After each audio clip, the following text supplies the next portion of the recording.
মাসের মধ্যে শ্রেষ্ঠ মাস রমজানুল মুবারক। এই পবিত্র মাসকে সামনে রেখে আমরা এখানে আলোচনায় বসেছি। এই মাসটির আল্লাহ পাক এত বরকত দিয়েছেন।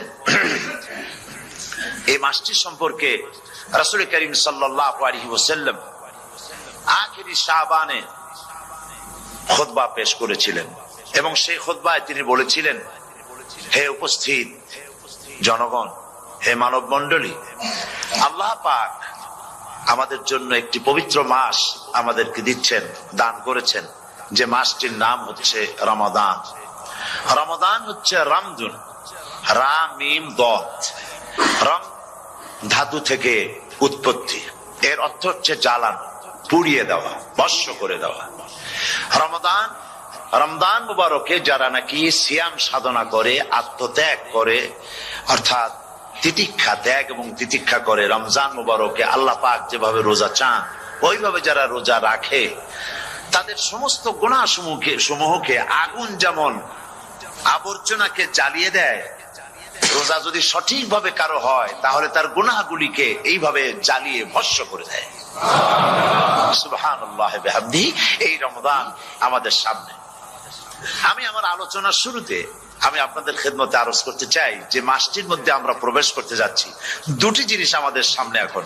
একটি হচ্ছে আমরা মাহে রমজানকে ইস্তেকবাল করতে যাচ্ছি, মাহে রমজান আমাদের সামনে। দোয়া করে নেই যে আল্লাহ পাক এই পবিত্র রমজানের সম্মান করার মতো তৌফিক আমাদেরকে দান করো, আর যেভাবে রোজা রাখলে পরে তুমি খুশি হও সেইভাবে আমাদেরকে রোজা রাখার তৌফিক দান করো, বলি আমিন।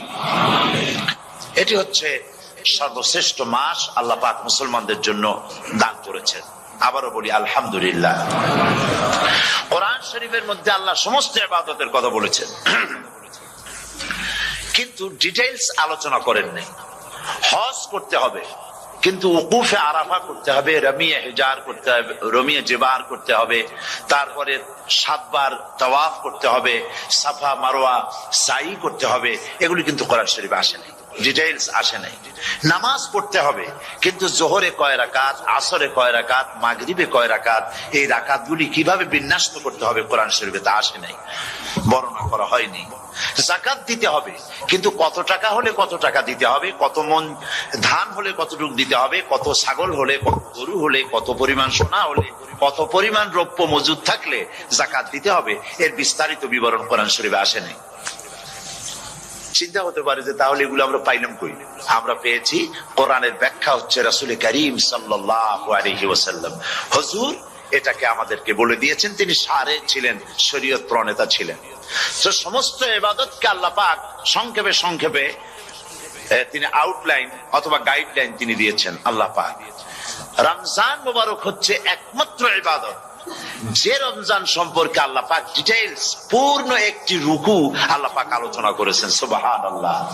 রোজা শুরু করবেন কোনখান থেকে, শেষ করবেন কোথায় গিয়ে, সফরে প্লেনে যখন চলবেন তখন আপনার রোজার অবস্থা কি হবে, যদি দেশে যান তখন কি হবে, অসুস্থ হলে কি হবে, কিভাবে রোজা রাখবেন, কিভাবে রোজা ভাঙবেন, তারপরে কখন শুরু হবে, কখন কি হবে ইত্যাদি বিস্তারিত বিবরণ। রোজার মতো করে এত অন্য কোন ইবাদতের ব্যাপারে আল্লাহ এতটা বলেন নাই যতটা বলেছেন রোজার ব্যাপারে। তাহলে নিশ্চয়ই বুঝতে পারছেন রোজাটা অত্যন্ত গুরুত্বপূর্ণ ইবাদত। সবটাই গুরুত্বপূর্ণ, কিন্তু রোজাটা আল্লাহর কাছে বেশি গুরুত্বপূর্ণ। সুবহানাল্লাহ। আচ্ছা, বেশি গুরুত্বপূর্ণ কেন সে কথা কি বলবো?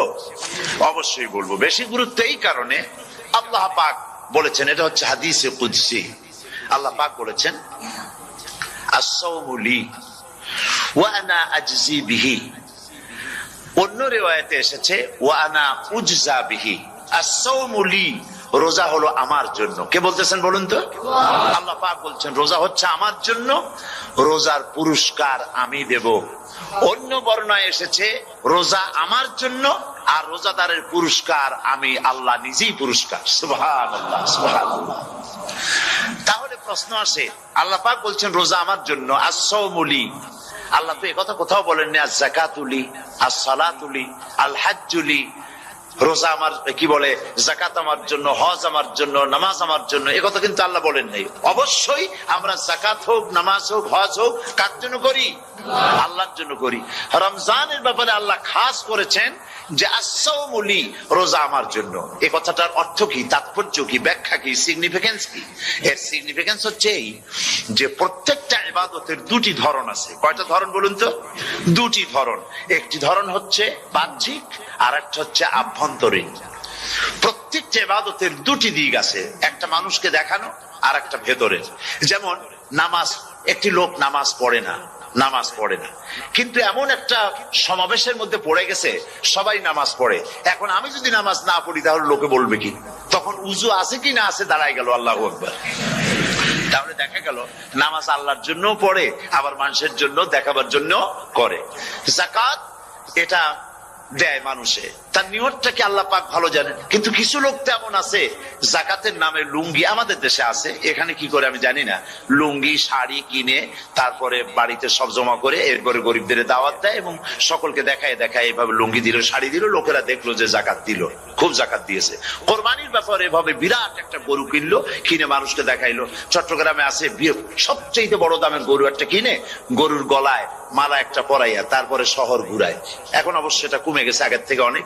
মানুষ দেখুক যে ও মুখে এই গরুটা কোরবানি করেছে। এটা কি কোরবানির জন্য হলো না মানুষকে দেখাবার জন্য হলো? হজ, টাকা আছে, লোকেরা বলবো কি যে এত টাকার মালিক তাও হজে যায় না, সুতরাং যাই একটু হজ করে আসি। তাহলে হজ করা গেল, আবার মানুষকে দেখাবার জন্য করলো। দুটি জিনিস আছে। কিন্তু একমাত্র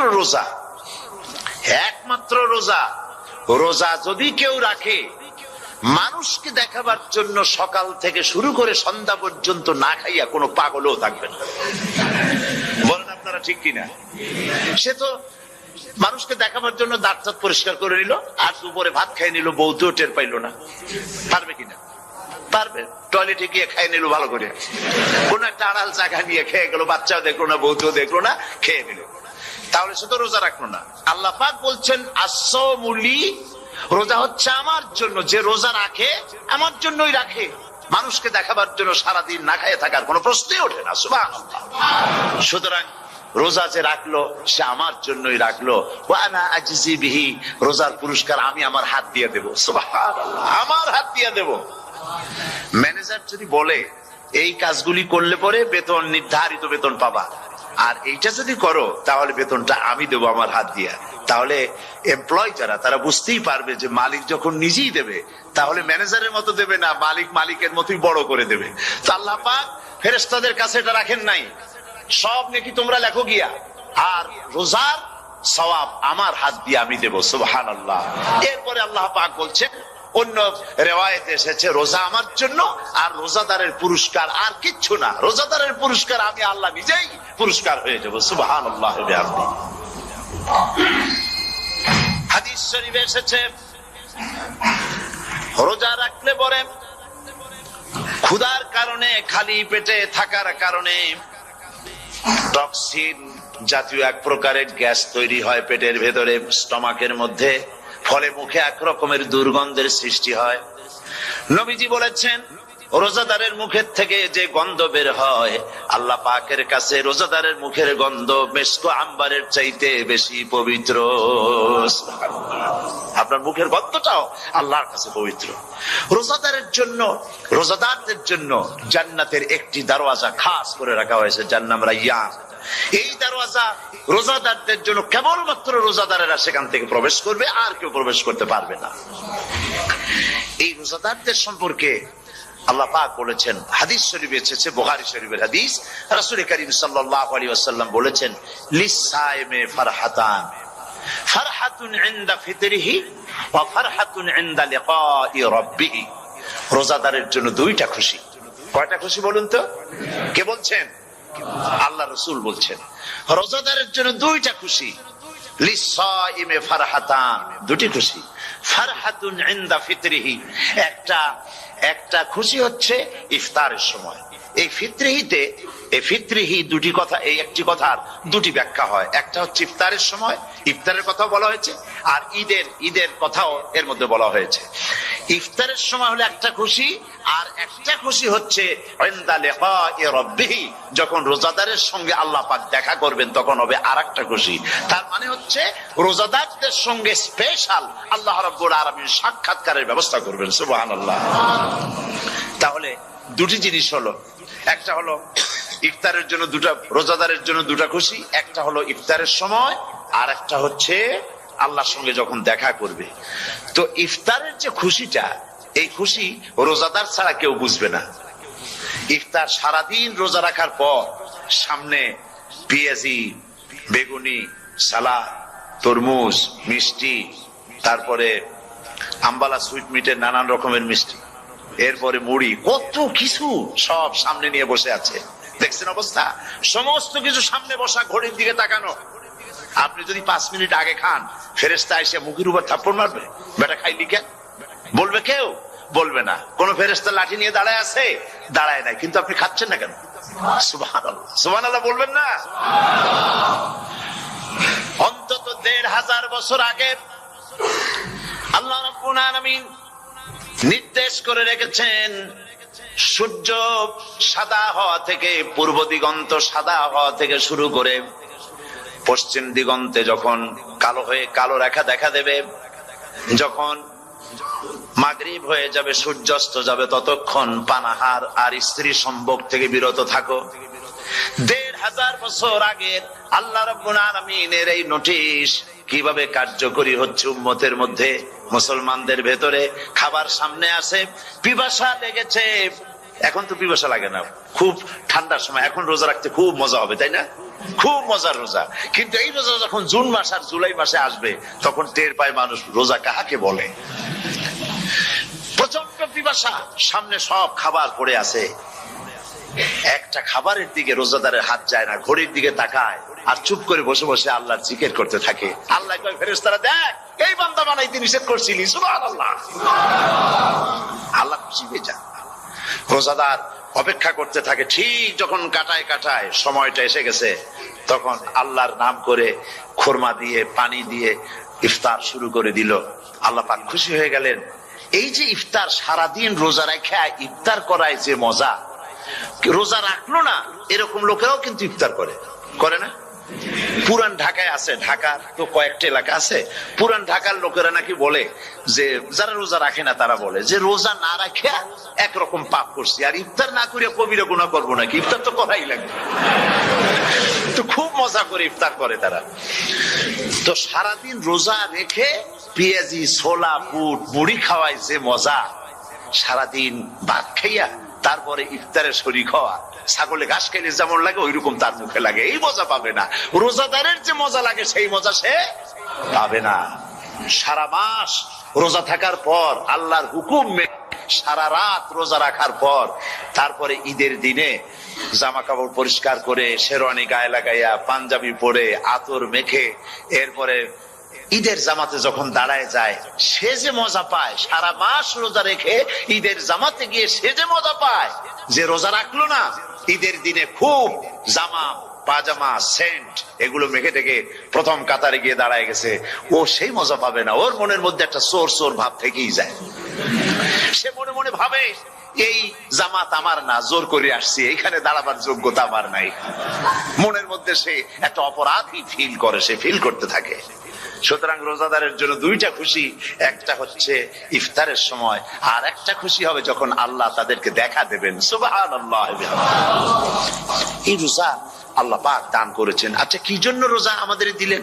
এই জন্য দিয়েছেন যে একটা মাস পৃথিবীর মুসলমানরা না খেয়ে থাকুক দিনের বেলায়, ওই না খেয়ে থাকার যে খাবারগুলি বাঁচবে, এইগুলি আল্লাহ অন্য কোন এলাকার মানুষদের খাওয়াবেন নাকি? এই জন্য করেছেন রোজা, এজন্য করেন নাই। রোজার ফজিলত আল্লাহর নবী বলেছেন, রমজান মুবারকের এত ফজিলত, মানুষ যখন কোন ইবাদত করে, আল্লাহ পাক সেই ইবাদতের নেক আমলের সওয়াব 10 থেকে শুরু করে 700 পর্যন্ত বাড়ায় দেন। 10 থেকে শুরু করে 700 করে 700 বাড়ায় দেন, ইল্লা সওম, রোজা ছাড়া। নবীজি বলেছেন রমজান মুবারকে কেউ যদি একটি নফল কাজ আদায় করে, একটি নফল ইবাদত করে, অন্য মাসের একটি ফরজ আদায় করার সওয়াব আল্লাহ পাক নামায়ে আমলে দিয়ে দিবেন। রমজান মুবারকে কেউ যদি একটি ফরজ আদায় করে, অন্য মাসের 70টি ফরজ আদায় করার মতো সওয়াব আমলনামায় আল্লাহ দিয়ে দিবেন। সুবহানাল্লাহ। এই মাস আমাদের সামনে, আল্লাহু আকবার বলি, আল্লাহু আকবার বলি, আলহামদুলিল্লাহ। এই পবিত্র মাস আমাদের সামনে। এই মাসে এত সওয়াব নফল হয় ফরজের মতো, আর ফরজ হয় 70টা ফরজের মতো। এত সওয়াব কেন হইল? আমরা না খেয়ে থাকি সেই জন্য নাকি? বলতে পারেন কেন হলো? একটি কারণ, শাহরু রমাদান আল্লাযী উনজিলা ফীহিল কুরআন। সুবহানাল্লাহ বলবেন না? এই রমজান মাস হচ্ছে সেই মাস যে মাসে আল্লাহ রাব্বুল আলামিন কোরআনে কারীমকে নাজিল করেছেন। এই মাসের মধ্যে একটি রাত আছে, খায়রুম মিন আলফি শাহর, যে রাতটি 1000 মাসের চাইতে বেশি গুরুত্বপূর্ণ আল্লাহর কাছে। সুবহানাল্লাহ। একটি রাত 1000 মাসের চাইতে গুরুত্বপূর্ণ। 1000 মাস ক্যালকুলেটর দিয়ে হিসাব করলে দেখা যায় যে 1000 মাসে 83 বছর 4 মাস হয়। তাহলে তার অর্থ কি এই যে একটানা 83 বছর 4 মাস ইবাদত করলে যে সওয়াব হবে, এই রাত্রে ইবাদত করলে সেই সওয়াব হবে। হতে পারে, এরকম হতে পারে, কিন্তু ব্যাখ্যাটা কি? ব্যাখ্যাটা হচ্ছে আরবিতে আলফুন শব্দ দিয়ে 1000 বোঝানো হয় না। আরবিতে যখন আলফুন বলা হয় তাহলে বোঝা যায় সংখ্যাধিক্য, বিপুল সংখ্যা, হাজার হাজার হাজার হাজার, থাউজেন্ডস এন্ড থাউজেন্ডস। এইটাকে বোঝানোর জন্য আরবিতে ব্যবহার করা হয় আলফুন, হাজার হাজার। তাহলে আল্লাহ কি বুঝাতে চাচ্ছেন? আল্লাহ রাব্বুল আলামিন তিনি আয়াত দ্বারা বুঝাতে চান, এর ব্যাখ্যা হচ্ছে এই পৃথিবীর মানবতার কল্যাণের জন্য, এই পৃথিবীর মানুষের ভালাইয়ের জন্য, মঙ্গলের জন্য হাজার হাজার মাস ধরে এই পৃথিবীর মানুষের যে কল্যাণ হয় নাই, এই রমজান মুবারকে একটা রাত আছে যেই রাতে আল্লাহ রাব্বুল আলামিন মানবতার সেই কল্যাণ করেছেন। সেই কল্যাণ কি দিয়ে করেছেন? শাহরু রমাদান আল্লাযী উনজিলা ফীহিল কোরআন, কোরআন নাজিল করে পৃথিবীর মানুষকে সেই কল্যাণ আল্লাহ দিয়েছেন। সুবহানাল্লাহ। বন্ধুগণ, কোরআন, কোরআন কি নিয়ামত আমাদের কাছে! সেই নিয়ামতকে আমরা চিনলাম না, আমরা বুঝতে পারলাম না কত বড় নিয়ামত আল্লাহ আমাদের দান করেছেন। এই কোরআন যেন আপনি শুনতে পারেন, পড়তে পারেন, বুঝতে পারেন, সেই জন্য আল্লাহ রাব্বুল আলামিন শরিয়াত কি সুন্দর ব্যবস্থা করেছে। কোরআন শোনার জন্য রমজান মুবারকে তারাবিহের নামাজের ব্যবস্থা করা হয়েছে। সুবহানাল্লাহ, সুবহানাল্লাহ। যারা সব সময় পড়তে পারেন না, কোরআন তেলাওয়াত জানেন না, অথবা সারা বছরও এক খতম কোরআন শরীফ পড়া হয় না, শরিয়ত কি সুন্দর বিধান করলো যে আপনি যেন 30 পারা কোরআন শরীফ শুনতে পারেন। এই ব্যবস্থা তারাবিহের নামাজের মধ্যে শরিয়ত করে দিয়েছে। আলহামদুলিল্লাহ, আলহামদুলিল্লাহ। যাদের টাকা কড়ি আছে আমি তাদেরকে অনুরোধ করব, যদি পারেন তাহলে মেহেরবানি করে রমজান মুবারকে উমরা পালন করবেন। আমি উমরার নিয়ত করেই এসেছি, ঢাকা থেকে উমরার নিয়ত করেই এসেছি, আপনাদেরকে দেখে গেলাম। আর আমি এখান থেকে ডাইরেক্ট মদিনা মুনাওয়ারায় চলে যাব ইনশাআল্লাহ। লাইলাতুল কদর পর্যন্ত হারামাইনুশ শরীফাইনে কাটাতে চাই, নিয়ত করেছি। আপনারা দোয়া করুন আল্লাহ যেন কবুল করেন। কি মজা যখন আপনি হারামাইনুশ শরীফাইনে যখন তেলাওয়াত শুনবেন, আপনার কাছে মনে হবে যেন কোরআন শরীফ নাজিল হতেছে। সুবহানাল্লাহ। সেখানে তো নামাজের পরে হাত তুলে মোনাজাত করা হয় না, শুধুমাত্র রমজান মুবারকে বেতেরের নামাজের মধ্যে ইমাম সাহেব হাত তুলে মোনাজাত করেন। গত বছর রমজান মুবারকের লাইলাতুল কদরে আমি ছিলাম, গত কয়েক বছর ধরে আল্লাহ যাওয়ার তৌফিক দিয়েছেন দয়া করে। সেখানে লাইলাতুল কদরে পত্রিকাগুলি লিখেছে 30 লাখের উপরে লোক ছিল মক্কা শরীফের, হারাম শরীফে 30 লাখের উপরে।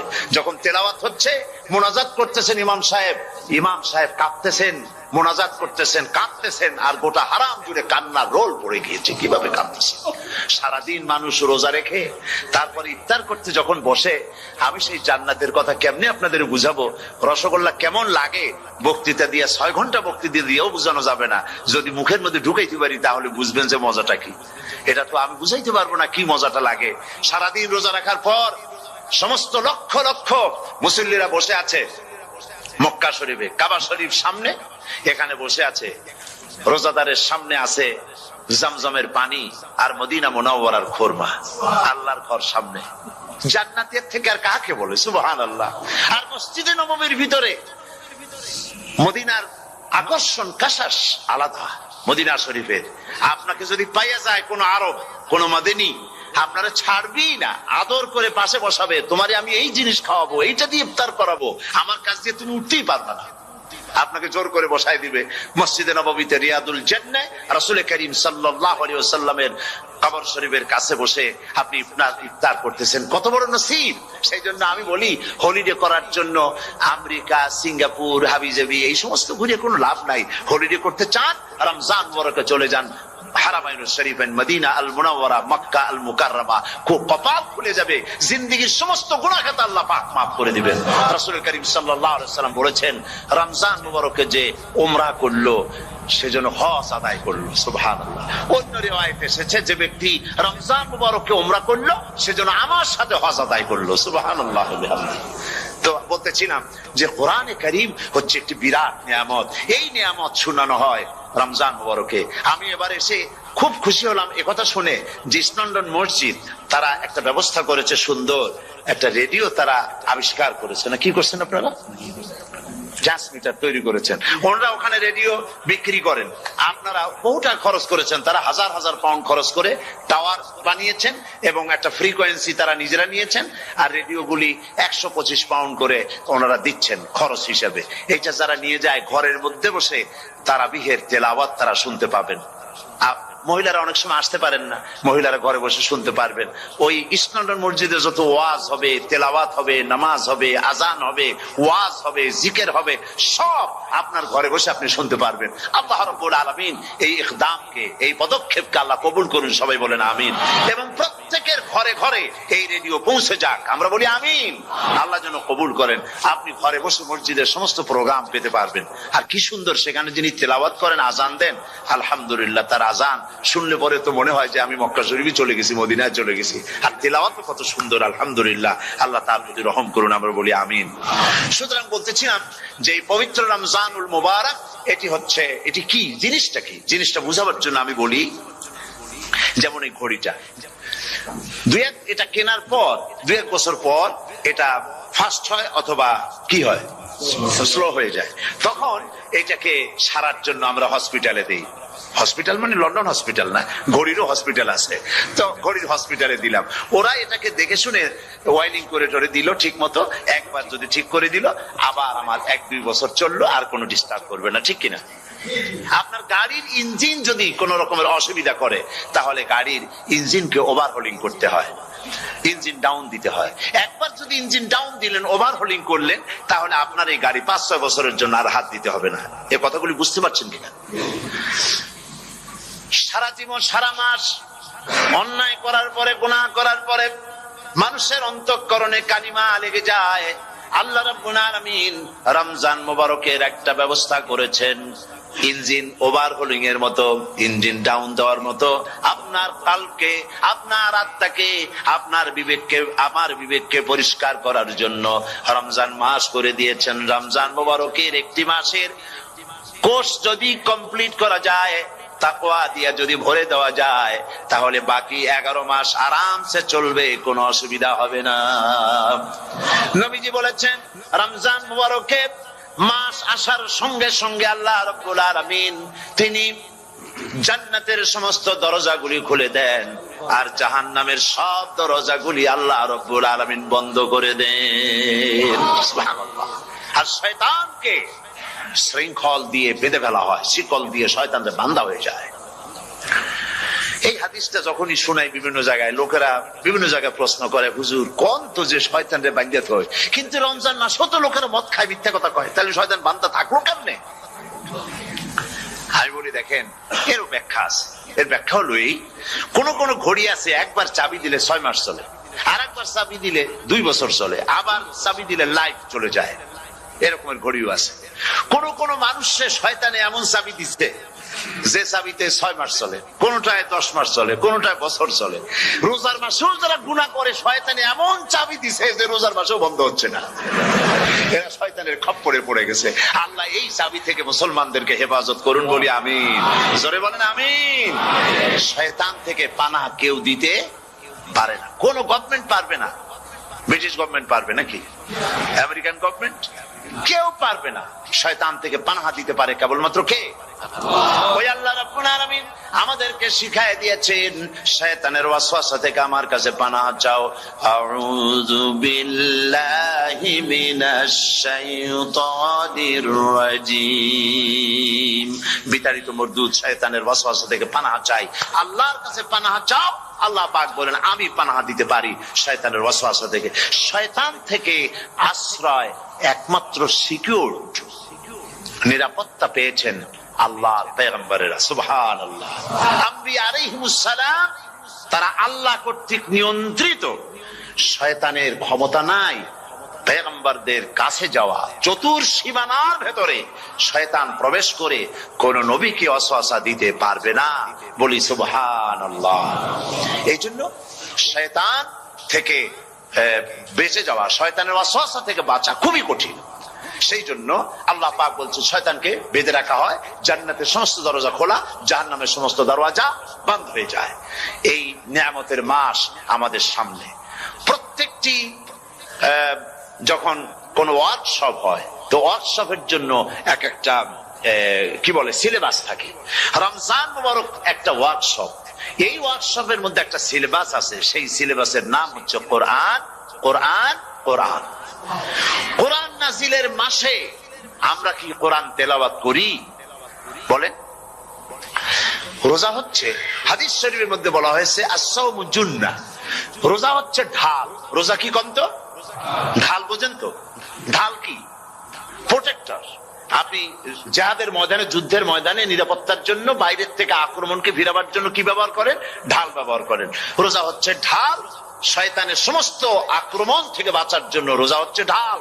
রোজার দিনে কেউ যদি আপনার সাথে ঝগড়া করে, তাহলে রাসূল বলেছেন তুমি বলো, তুমি ঝগড়ায় প্রবৃত্ত হবে না। তোমার সাথে যদি কেউ ঝগড়া করে, তুমি বলবে ইন্নী সাইম, আমি রোজাদার। আমি তোমার মতো ঝগড়া করতে আমিও পারি, আমি তোমার মতো গালাগালি দিতে পারি, কিন্তু আমি দেব না, ঝগড়াও করব না, গালিও দেব না, মারামারিও করব না, কারণ আমি রোজাদার। সুবহানাল্লাহ। রোজা আপনাকে গুনাহ থেকে বাঁচায় দেবে। দেখেন রোজা কিভাবে গুনাহ থেকে বাঁচায়। মিথ্যেবাদী, মিথ্যেবাদী সারাক্ষণ মিথ্যে কথা বলে, কিন্তু রোজার মাস আসছে। এখন মিথ্যাবাদী যারা, তাদের ঘনিষ্ঠ লোকদের কাছে শুনেছি যে তারা বলে, যদি কোনো লোক দিনের বেলা এসে যায় আর এমন কথা, যে কথা বলতে গেলে মিথ্যা বলা ছাড়া উপায় নাই তার জন্য, সে তখন বলে ভাই তুমি তো অসময় আসছো, এখন আমি খুব ব্যস্ত, আই এম ভেরি বিজি, তুমি রাত্রে আসো। কথা বুঝতে পেরেছেন তো? রোজা হচ্ছে কি? রোজাটা কি বলে? ঢাল। কোন মেয়ে লোকের দিকে চোখ পড়লো, আহা আমি তো রোজাদার, চোখকে সাথে সাথে নিচে নামায় ফেললো। গানের আওয়াজ আসলো, আমি তো রোজাদার, সে গানটা শুনলো না। কাজী সমস্ত গুনাহ থেকে বাঁচার জন্য রোজা একটা বিরাট হাতিয়ার। সুবহানাল্লাহ। এই মাসে আল্লাহ রাব্বুল আলামিন এই মাসটা, এই রোজাটা কেন দিয়েছেন? লাআল্লাকুম তাত্তাকুন, ইয়া আইয়ুহাল্লাযীনা আমানু কুতিবা আলাইকুমুস সিয়ামু কামা কুতিবা আলাল্লাযীনা মিন ক্বাবলিকুম লাআল্লাকুম তাত্তাকুন। হে বিশ্বাসীরা, তোমরা যারা ঈমান এনেছো, শোনো, আমি রোজাকে তোমাদের জন্য ফরজ করেছি, যেমন করে ফরজ করেছিলাম তোমাদের পূর্বপুরুষদের উপরে। রোজা শুধু আমাদের উপরে ফরজ হয়েছে তা না, আমাদের আগে যারা যেসব নবীরা আসছিলেন তাদের উপর রোজা কি ছিল? ফরজ ছিল। সুতরাং এই রোজা তোমাদের উপরে ফরজ, এই জন্য লাআল্লাকুম তাত্তাকুন, যাতে করে তোমরা কি হতে পারো? পরেজগার হতে পারো। কি হতে পারো? পরেজগার, মুত্তাকি হতে পারো, আল্লাহকে ভয় করতে পারো। একমাত্র আল্লাহর ভয় মানুষকে ভালো বানাতে পারে। একটা মানুষ জান্নাতে যাওয়ার জন্য, জাহান্নাম থেকে বাঁচার জন্য একটা জিনিস, কয়টা জিনিস বলেন? একটি জিনিস যদি ভেতরে থাকে তাহলে সমস্ত গুনাহ থেকে বাঁচতে পারে, আর একটি জিনিস যদি না থাকে তাহলে এমন কোন কাজ নাই পৃথিবীতে যা সে করতে পারে না। সেই কাজটার নাম কি? তাকওয়া। সবাই বলেন কাজটার নাম কি? তাকওয়া। যদি ভেতরে আল্লাহ পাকের ভয় থাকে, রব্বুল আলামিন আমাকে দেখছেন, তিনি আমাকে শুনতেছেন, এই ভয় যদি অন্তঃকরণের ভিতরে থাকে, তাহলে এই লোকটি কোনো গুনাহের কাজ করতে পারবে না, মিথ্যা বলতে পারবে না, ওজনে কম দিতে পারবে না, খাদ্যে ভেজাল দিতে পারবে না, শয়তানি বদমাশি করতে পারবে না। আর যদি এই জিনিসটির অভাব থাকে, যদি তাকওয়া না থাকে, তাহলে সমস্ত অন্যায় কাজ সে করতে পারবে। এই জন্য আল্লাহ রাব্বুল আলামিন বলেন, রোজা এই জন্য দান করেছে যাতে করে, রোজার মাস এই জন্য দিলাম, লাআল্লাকুম তাত্তাকুন, তোমাদের ভিতরে তাকওয়ার সৃষ্টি হয়। এই ওয়াজ আমি আপনাদের সামনে অনেকবার করেছি। হযরত ওমর রাদিয়াল্লাহু তাআলা আনহু রাতের বেলায় ঘুরতে ঘুরতে দেখেন এক বাড়িতে আলো জ্বলছে, শেষ রাত। এই রাত্রে বাড়িতে আলো জ্বলে কেন? ভাবলেন কোন অসুখ বিসুখ হলো নাকি। তো উনি কাছে গেছেন, গিয়ে কান পেতে শুনতেছেন। বাড়ির মালিক বুড়ি তার যুবতী মেয়েকে ডেকে বলছে, মা ওঠো, তাড়াতাড়ি ওঠো। কেন? কয় যে সকাল তো হয়ে গেল, দুধ দই এনেছি, আমি দুধ এনে রাখছি, এখন তুমি পরিমাণ মতো সবটা পাত্রে পানি দিয়ে ভরে দাও, তাহলে ওজন বেশি হবে আর আমরা ভালো লাভ করতে পারবো। মেয়ে বলছে, মা তুমি বলো কি, এটা আমার দ্বারা সম্ভব না। কেন সম্ভব নয়? হযরত ওমর এক ফরমান জারি করেছেন, তিনি বলেছেন পানিতে দুধের মধ্যে পানি মিশাতে নিষেধ করেছেন। তাছাড়া রাসূল করিম সাল্লাল্লাহু আলাইহি ওয়াসাল্লাম খাদ্যদ্রব্যে ভেজাল দিতে নিষেধ করেছেন। কাজী হযরত ওমরের এই নির্দেশকে আমি অমান্য করতে পারবো না। মা বলছে, দেখো ওমর এখন তো ঘুমাইতেছে, এত রাত্রে তিনি কি এখানে আসছেন নাকি আমাদের এই কারবার দেখতে, তুমি পানি মিশাও ইচ্ছে মতো। মেয়ে বলছে, মা হযরত ওমর ঘুমাতে পারেন, তার পুলিশেরা, তার গোয়েন্দা বিভাগের লোকেরা ঘুমাতে পারেন, হযরত ওমরের চোখকে ফাঁকি দেওয়া যাবে, হযরত ওমরের পুলিশকে ফাঁকি দেওয়া যেতে পারে, কিন্তু আল্লাহ রাব্বুল আলামিনের চোখকে ফাঁকি দেওয়া যাবে না। আমার পক্ষে সম্ভব নয়, আমি দুধে পানি মিশাতে পারবো না। হযরত ওমর রাদিয়াল্লাহু তাআলা চলে গেলেন, গিয়ে তার ছেলেকে ডেকে বললেন, ছেলে আমি তো এখন বুড়া হয়ে গেছি, আমার বিয়ের বয়স নাই, আমি একটা মেয়ের খোঁজ নিয়ে আসছি, যদি আমার বয়স থাকতো এই মেয়েটার আমি বিয়ে করতাম। সুবহানাল্লাহ, সুবহানাল্লাহ। এই মেয়েটা তুমি খোঁজ নাও, যদি বিয়ে না হয়ে থাকে তুমি প্রস্তাব দাও বিবাহের। কি সৌন্দর্য তিনি দেখলেন মেয়েটার মধ্যে, স্বাস্থ্য, রূপ, যৌবন, কি দেখলেন? তাকওয়া। জোরে বলেন না, কি দেখলেন? তাকওয়া। এই তাকওয়া তিনি দেখলেন। এই তাকওয়ার উপরে ভিত্তি করে আমিরুল মুমিনিন, অর্ধেকটা পৃথিবীর প্রেসিডেন্ট, খলিফাতুল মুসলিমিন, আমিরুল মুমিনিন হযরত ওমর তার ছেলের জন্য পুত্র বধূ করে তাকে ঘরে নিয়ে আসলেন। সুবহানাল্লাহ। ফায়দা কি হলো? ফায়দা এই হলো, এই মেয়ের গর্ভে যে মেয়ে হলো, সেই মেয়ের গর্ভে যে মেয়ে হলো, সেই মেয়ের গর্ভে ফারুকে সানি হযরত ওমর ইবনে আব্দুল আজিজ রাহমাতুল্লাহ আলাইহির মতো ফারুকে সানি আল্লাহ দান করে দিলেন। সুবহানাল্লাহ বিহামদি। এটা নাম হচ্ছে তাকওয়া।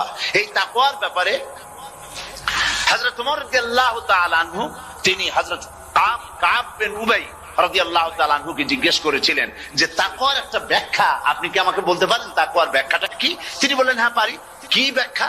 তিনি বললেন যে দেখুন, তাকওয়ার ব্যাখ্যা হচ্ছে এই যে সংকীর্ণ একটি রাস্তা, সরু ন্যারো একটা রোড, এই ন্যারো রোডের দুই দিকে আছে কাঁটাযুক্ত লতা পাতা।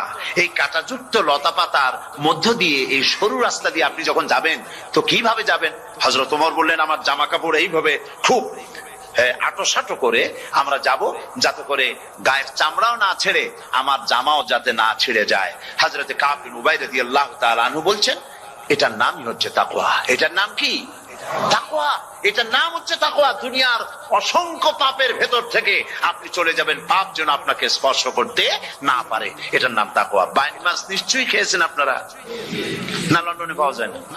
পাওয়া যায়। এই বাইন মাছ যারা খেয়েছেন আপনারা, আমি জানি না আপনারা জানেন কিনা, বাইন মাছ কোথায় থাকে? পানিতে থাকে না কাদায় থাকে?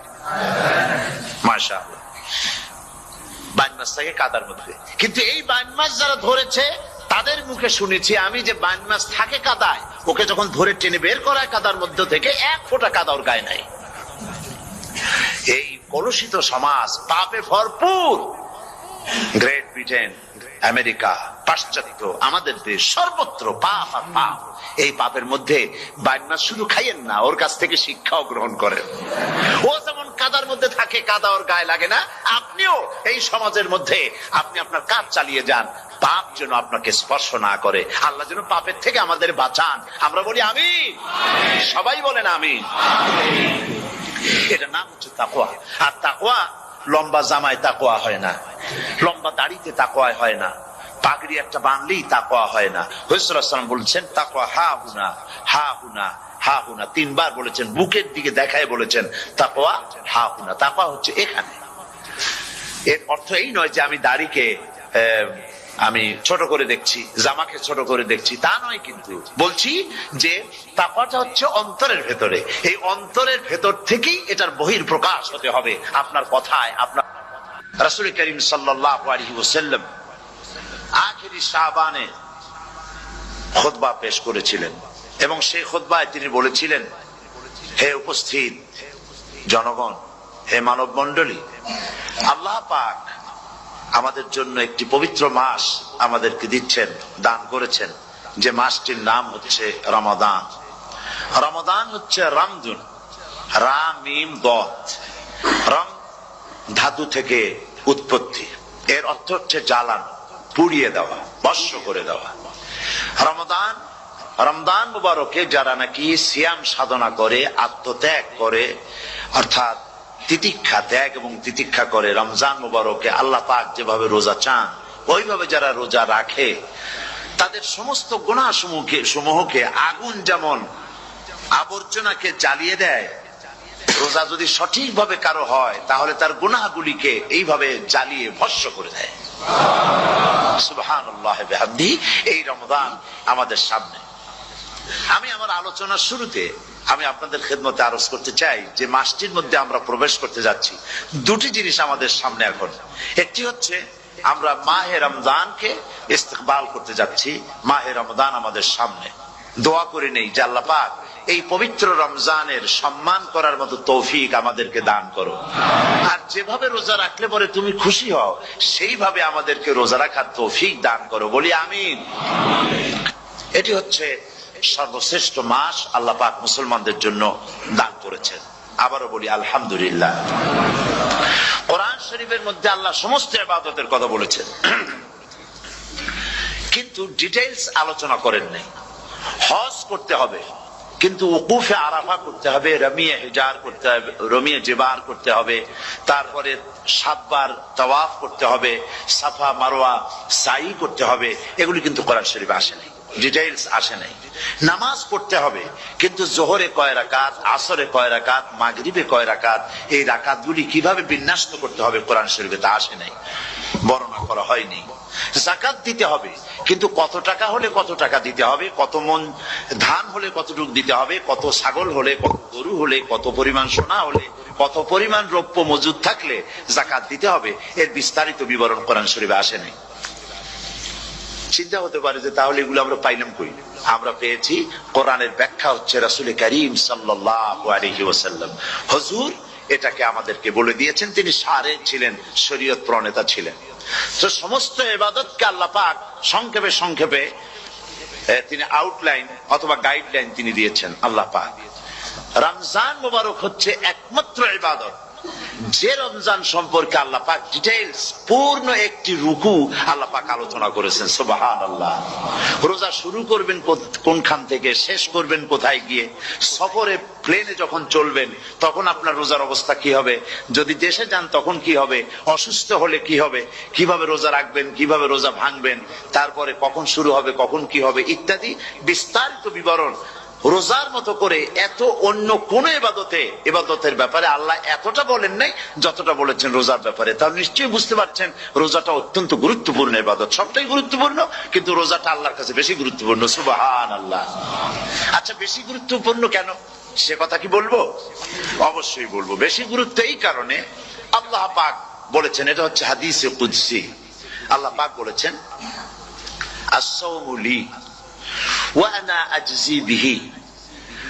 অন্য রিওয়ায়াতে এসেছে ওয়া আনা উজজা বিহি।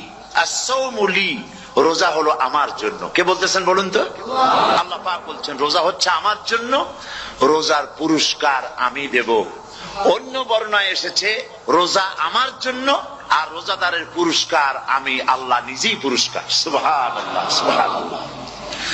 তাহলে প্রশ্ন আসে, আল্লাহ পাক বলছেন রোজা আমার জন্য, as-সাওমুলি, আল্লাহ তো একথা কোথাও বলেননি আজ-যাকাতুলি, আস-সালাতুলি, আল-হাজ্জুলি।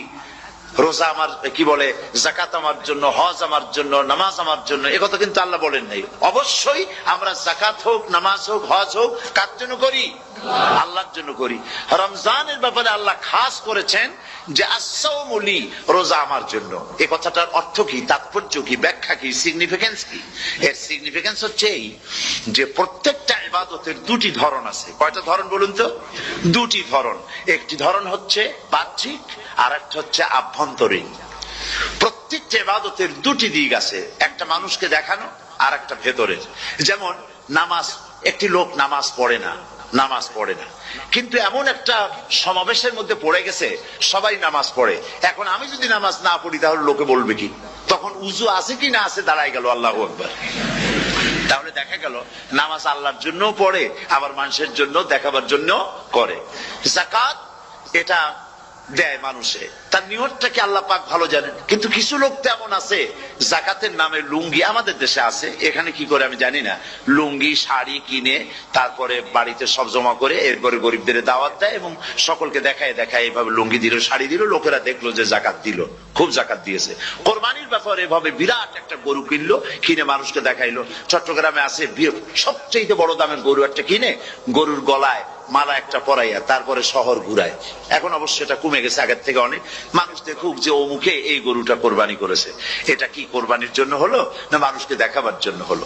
হজ, টাকা আছে, লোকেরা বলবো কি যে এত টাকার মালিক তাও হজে যায় না, সুতরাং যাই একটু হজ করে আসি। তাহলে হজ করা গেল, আবার মানুষকে দেখাবার জন্য করলো। দুটি জিনিস আছে। কিন্তু একমাত্র রোজা, একমাত্র রোজা, রোজা যদি কেউ রাখে মানুষকে দেখাবার জন্য সকাল থেকে শুরু করে সন্ধ্যা পর্যন্ত না খাইয়া কোনো পাগলও থাকবে না। বলেন আপনারা ঠিক কিনা? সে তো মানুষকে দেখাবার জন্য দাঁত টাত পরিষ্কার করে নিল আর দুপুরে ভাত খাই নিল, বউতেও টের পাইল না। পারবে কিনা? পারবে। টয়লেটে গিয়ে খাই নিল ভালো করে, কোন একটা আড়াল জায়গা নিয়ে খেয়ে গেল, বাচ্চাও দেখলো না, বউতেও দেখলো না, খেয়ে নিল। তাহলে সে তো রোজা রাখলো না। আল্লাহ পাক বলছেন as-সাওমুলি, রোজা হচ্ছে আমার জন্য। যে রোজা রাখে আমার জন্যই রাখে, মানুষকে দেখাবার জন্য সারাদিন না খেয়ে থাকার কোনো প্রশ্নই ওঠে না। সুবহানাল্লাহ। সুতরাং রোজা যে রাখলো সে আমার জন্যই রাখলো। ওয়া আনা আজজি বিহি, রোজার পুরস্কার আমি আমার হাত দিয়ে দেব। সুবহানাল্লাহ, আমার হাত দিয়ে দেব। ম্যানেজার যদি বলে এই কাজগুলি করলে পরে বেতন, নির্ধারিত বেতন পাবা, আর এইটা যদি করো তাহলে বেতনটা আমি দেবো আমার হাত দিয়া, তাহলে এমপ্লয় যারা তারা বুঝতেই পারবে যে মালিক যখন নিজেই দেবে তাহলে ম্যানেজারের মতো দেবে না, মালিক মালিকের মতোই বড় করে দেবে। তো আল্লাহ পাক ফেরেশতাদের কাছে এটা রাখেন নাই, সব নাকি তোমরা লেখো গিয়া, আর রোজার সওয়াব আমার হাত দিয়ে আমি দেব। সুবহানাল্লাহ। এরপরে আল্লাহ পাক বলছেন, অন্য রিওয়ায়াতে এসেছে রোজা আমার জন্য আর রোজাদারের পুরস্কার আর কিচ্ছু না, রোজাদারের পুরস্কার আমি আল্লাহ নিজেই পুরস্কার হয়ে যাব। সুবহানাল্লাহ। হাদিস শরীফে এসেছে রোজা রাখলে পরে ক্ষুধার কারণে, খালি পেটে থাকার কারণে টক্সিন জাতীয় এক প্রকারের গ্যাস তৈরি হয় পেটের ভেতরে, স্টমাকের মধ্যে, ফলে মুখে এক রকমের দুর্গন্ধের সৃষ্টি হয়। নবীজি বলেছেন রোজাদারের মুখের থেকে যে গন্ধ বের হয় আল্লাহ পাকের কাছে রোজাদারের মুখের গন্ধ মেশক আম্বারের চাইতে বেশি পবিত্র। আপনার মুখের গন্ধটাও আল্লাহর কাছে পবিত্র। রোজাদারের জন্য, রোজাদারদের জন্য জান্নাতের একটি দরওয়াজা খাস করে রাখা হয়েছে, যার নাম রায়্যান। এই দরওয়াজা রোজাদারদের জন্য, কেবলমাত্র রোজাদারেরা সেখান থেকে প্রবেশ করবে, আর কেউ প্রবেশ করতে পারবে না। এই রোজাদারদের সম্পর্কে আল্লাহ পাক বলেছেন, হাদিস শরীফে এসেছে, বুখারী শরীফের হাদিস, রাসূল করিম সাল্লাল্লাহু আলাইহি ওয়াসাল্লাম বলেছেন লিসাইমে ফারহাতান, ফারহাতুন ইনদা ফিতরিহি ওয়া ফারহাতুন ইনদা লিকাই রাব্বিহি। রোজাদারের জন্য দুইটা খুশি। কয়টা খুশি বলুন তো? কে বলছেন? আল্লাহ রাসূল বলছেন রোজাদারের জন্য দুইটা খুশি, লিসাইমে ফারহাতান, দুটি খুশি।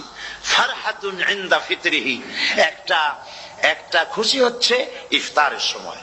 এই ফিতরিহিতে, এই ফিতরিহি দুটি কথা, এই একটি কথার দুটি ব্যাখ্যা হয়। একটা হচ্ছে ইফতারের সময়, ইফতারের কথা বলা হয়েছে, আর ঈদের কথাও এর মধ্যে বলা হয়েছে। ইফতারের সময় হলে একটা খুশি, আর একটা খুশি হচ্ছে ইনদা লিকাই রাব্বিহি, যখন রোজাদারের সঙ্গে আল্লাহ পাক দেখা করবেন তখন হবে আরেকটা খুশি। তার মানে হচ্ছে রোজাদারদের সঙ্গে স্পেশাল আল্লাহ রাব্বুল আলামিন সাক্ষাৎকারের ব্যবস্থা করবেন। সুবহানাল্লাহ। তাহলে দুটি জিনিস হলো, একটা হলো ইফতারের জন্য দুটা, রোজাদারের জন্য দুটা খুশি, একটা হলো ইফতারের সময়, আর একটা হচ্ছে আল্লাহর সঙ্গে যখন দেখা করবে। তো ইফতারের যে খুশিটা, এই খুশি রোজাদার ছাড়া কেউ বুঝবে না। ইফতার সারাদিন রোজা রাখার পর সামনে পেঁয়াজি, বেগুনি, সালাদ, তরমুজ, মিষ্টি, তারপরে আম্বালা সুইট মিটের নানান রকমের মিষ্টি, এরপরে মুড়ি, কত কিছু সব সামনে নিয়ে বসে আছে। দেখছেন অবস্থা? সমস্ত কিছু সামনে বসা, ঘড়ির দিকে তাকানো। আপনি যদি 5 মিনিট আগে খান, ফেরেশতা এসে মুখের উপর থাপ্পড় মারবে, বেটা খাইলি কেন? বলবে কেউ? বলবে না। কোন ফেরেশতা লাঠি নিয়ে দাঁড়ায় আছে? দাঁড়ায় নাই, কিন্তু আপনি খাচ্ছেন না কেন? সুবহানাল্লাহ, সুবহানাল্লাহ বলবেন না?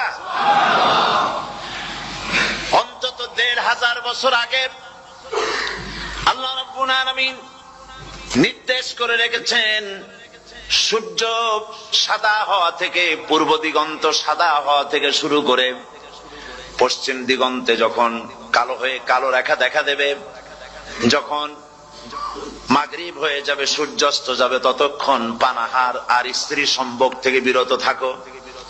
1500 বছর আগের আল্লাহ রাব্বুল আলামিনের এই নোটিশ কিভাবে কার্যকরী হচ্ছে উম্মতের মধ্যে, মুসলমানদের ভেতরে। খাবার সামনে আছে, পিপাসা লেগেছে, এখন তো পিপাসা লাগে না, খুব ঠান্ডার সময়, এখন রোজা রাখতে খুব মজা হবে, তাই না? খুব মজার রোজা। কিন্তু এই রোজা যখন জুন মাস আর জুলাই মাসে আসবে, তখন টের পায় মানুষ রোজা কাহাকে বলে।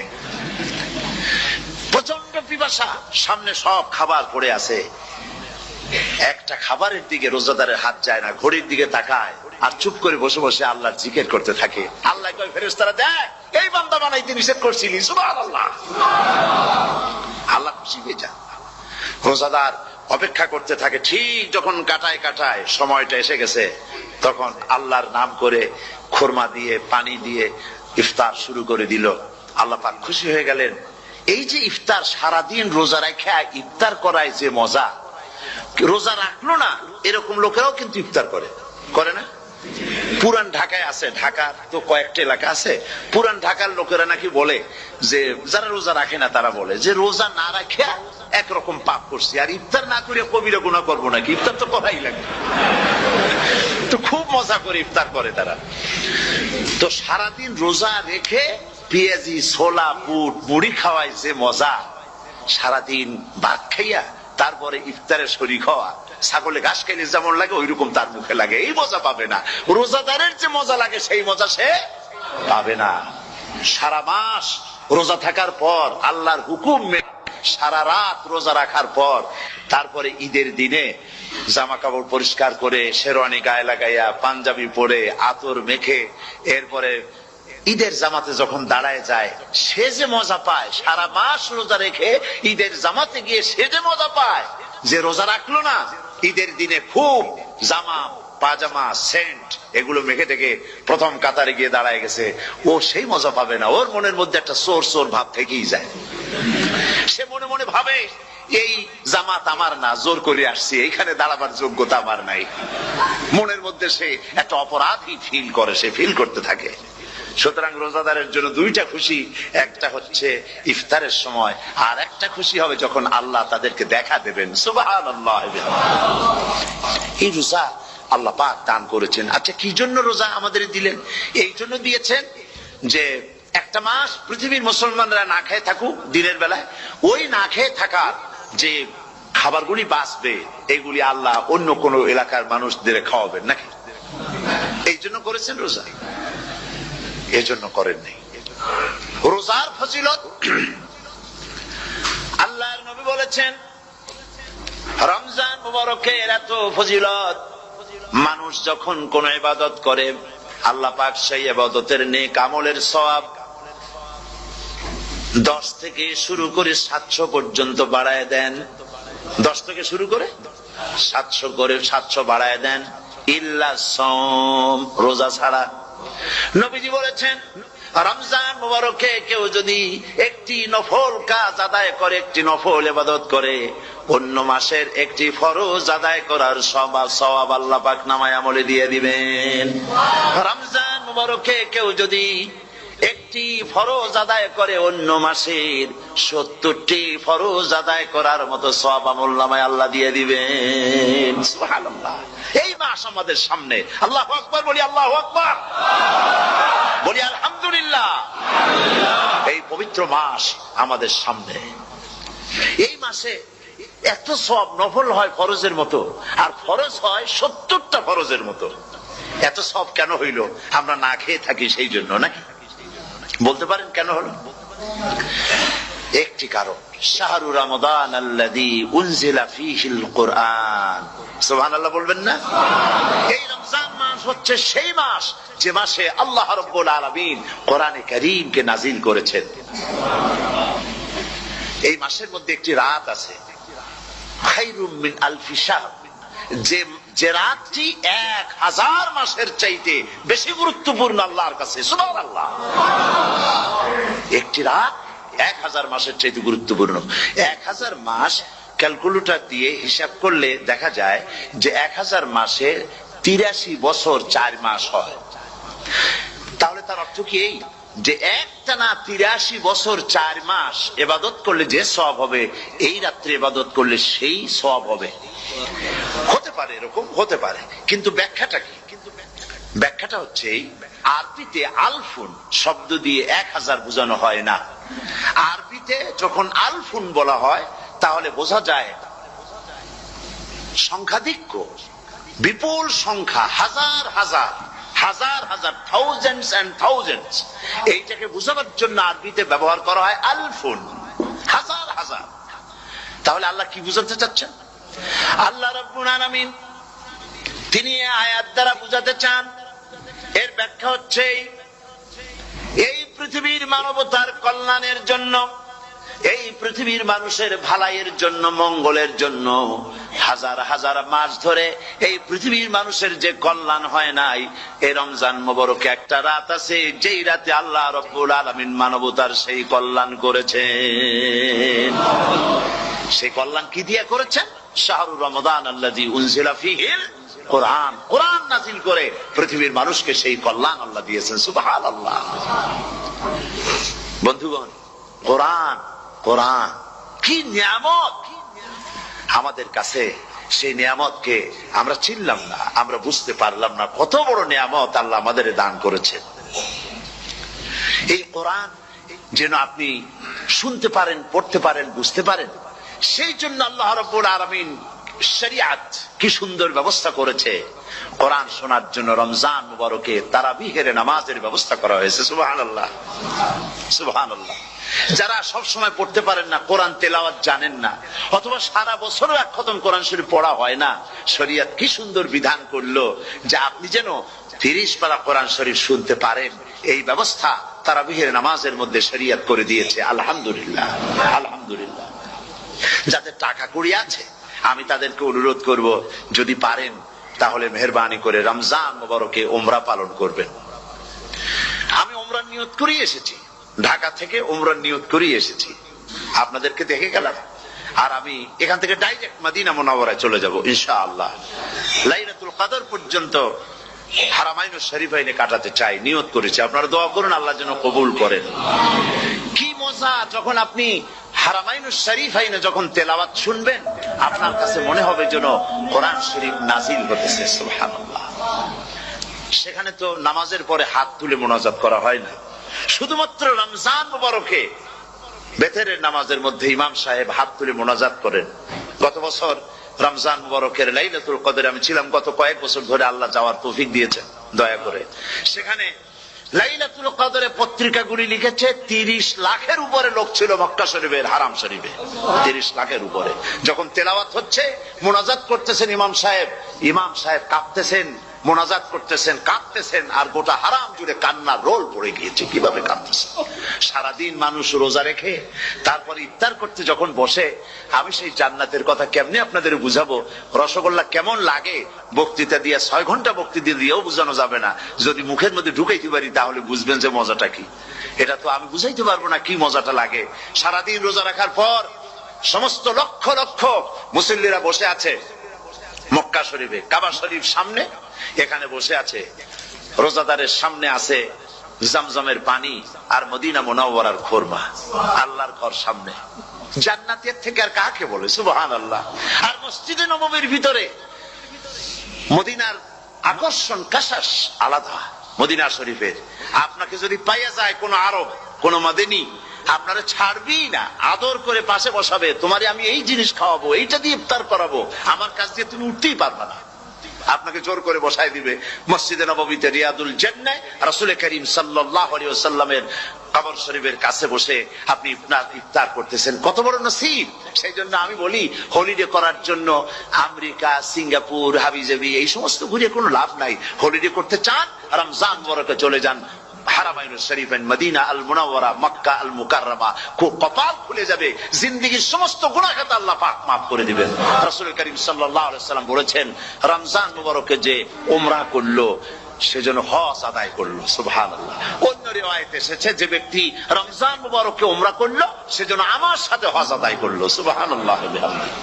তো বলতেছিলাম যে কোরআনে কারীম হচ্ছে একটি বিরাট নিয়ামত। এই নিয়ামত শোনানো হয় রমজান মুবারকে। আমি এবার এসে খুব খুশি হলাম একথা শুনে যে ইস্ট লন্ডন মসজিদ তারা একটা ব্যবস্থা করেছে, সুন্দর একটা রেডিও তারা আবিষ্কার করেছে। না কি করছেন আপনারা? ট্রান্সমিটার তৈরি করেছেন। ওনারা ওখানে রেডিও বিক্রি করেন। আপনারা বহুটা খরচ করেছেন, তারা হাজার হাজার পাউন্ড খরচ করে টাওয়ার বানিয়েছেন এবং একটা ফ্রিকোয়েন্সি তারা নিজেরা নিয়েছেন, আর রেডিওগুলি 125 পাউন্ড করে ওনারা দিচ্ছেন খরচ হিসেবে। এটা যারা নিয়ে যায় ঘরের মধ্যে বসে তারাবিহের তেলাওয়াত তারা শুনতে পাবেন।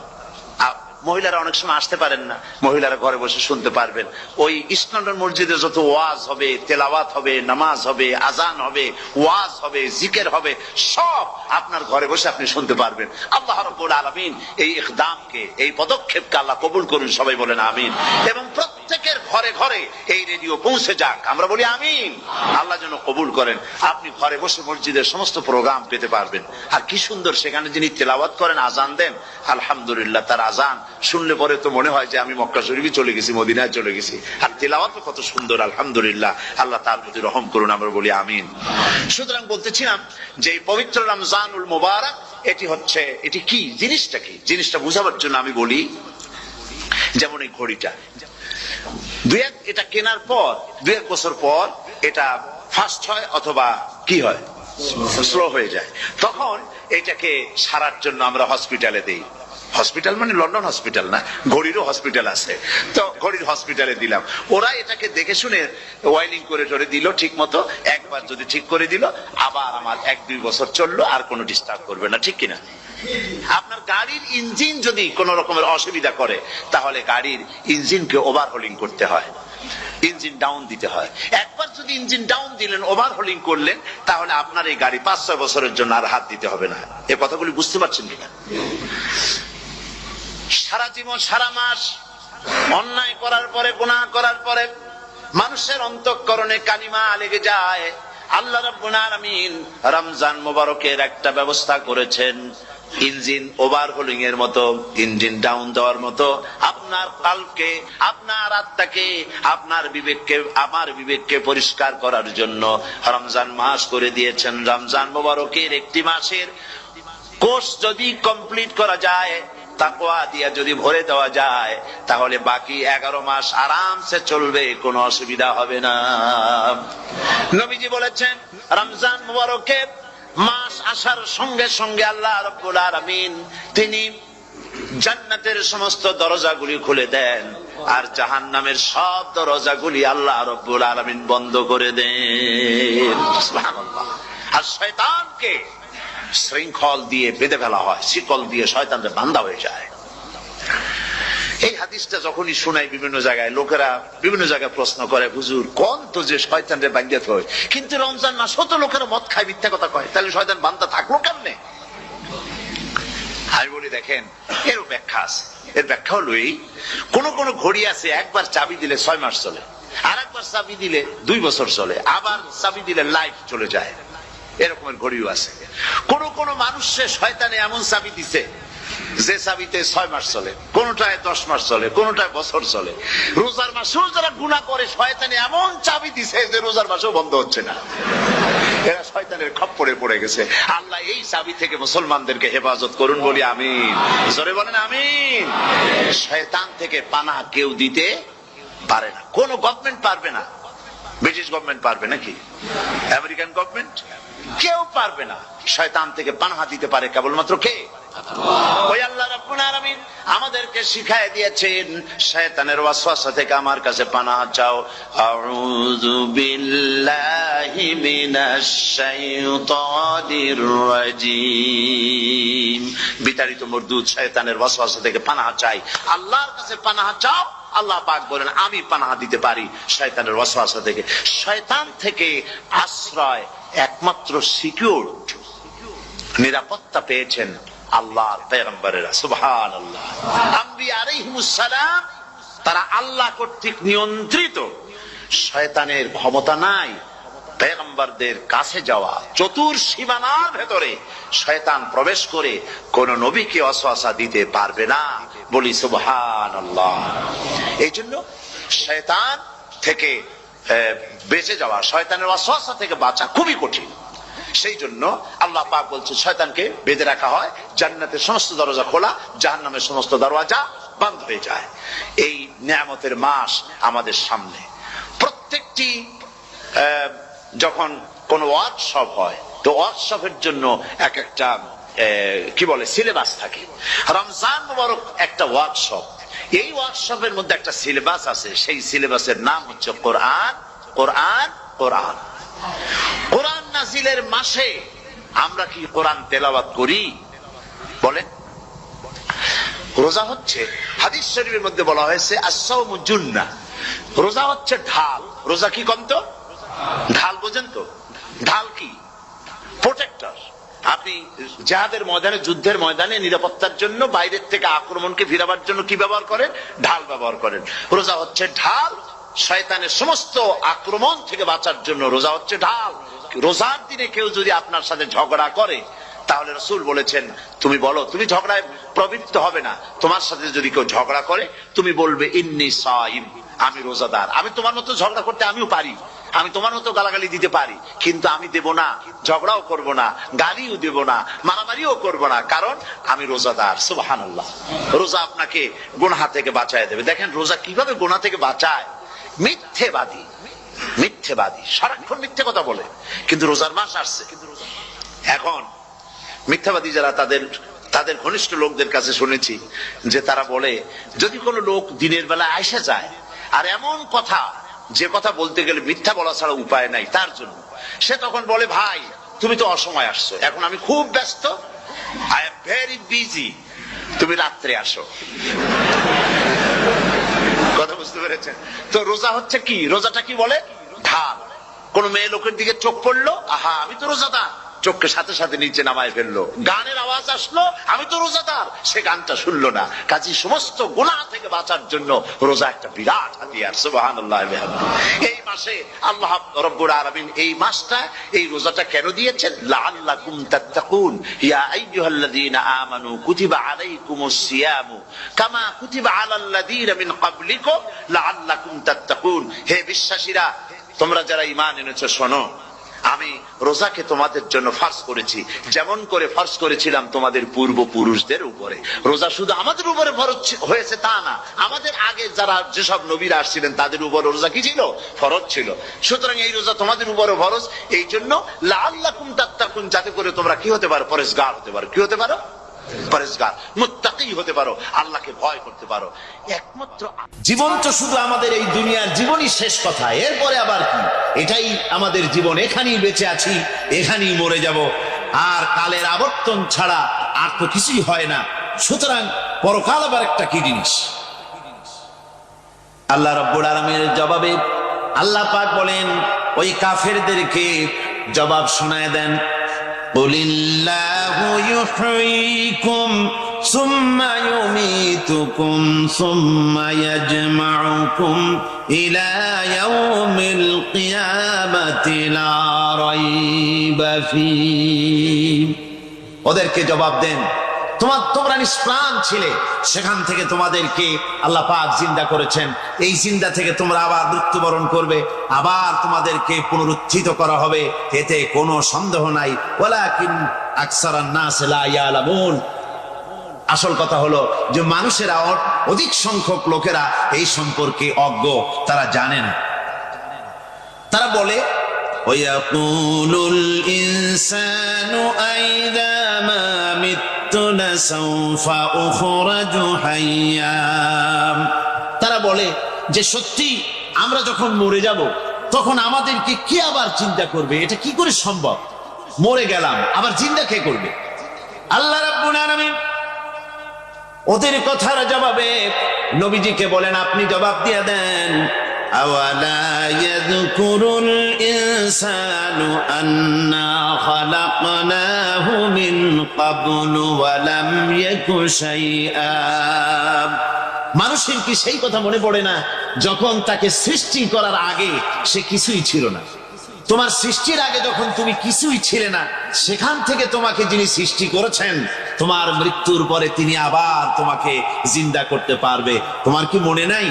হাল আতা আলাল ইনসানি হিনুম মিনাদ দাহরি লাম ইয়াকুন শাইআম মাযকুরা। মানুষের জীবনে কি এমন সময় এসেছিল না যখন সে কোনো বিষয়বস্তু হিসেবে পরিগণিত ছিল না, কোনো অস্তিত্ব ছিল না? আমি বিনা অস্তিত্বে তোমাদেরকে সৃষ্টি করেছি, বিনা অস্তিত্বে যখন তৈরি করতে পারলাম তখন বুঝি আমি আবার তোমাদেরকে জিন্দা করতে পারবো না। এটা কেমন কথা তোমরা বলো? ওরা বলে ওয়াকালু আইযা কুন্না ইযামান ওয়া রুফাতান আইন্না লামাবউসুনা খালকান জাদীদা। আমরা যখন মরে যাব, আমাদের হাড্ডি গুড্ডি যখন মাটির সাথে একেবারে মিশে যাবে, তখন কি আমরা নতুন ভাবে আবার আমরা পুনরুত্থিত হব? আমাদের কি আবার চিন্তা করা হবে? আল্লাহ রাব্বুল আলামিন বলেন, কুল কুনু হিজারাতান আও হাদিদা। নবী শুনিয়ে দেন, তোমরা যদি মরে গিয়া মাটির সাথে মিশে গিয়া যদি পাথরও হয়ে যাও, আর যদি তোমরা লোহাও হয়ে যাও, তারপরেও আল্লাহ রাব্বুল আলামিন তোমাদেরকে জিন্দা করবেন, আবার তোমাদের উঠাবেন। ওরা বলে যে আচ্ছা বুঝলাম, কে উঠাবে আমাদের?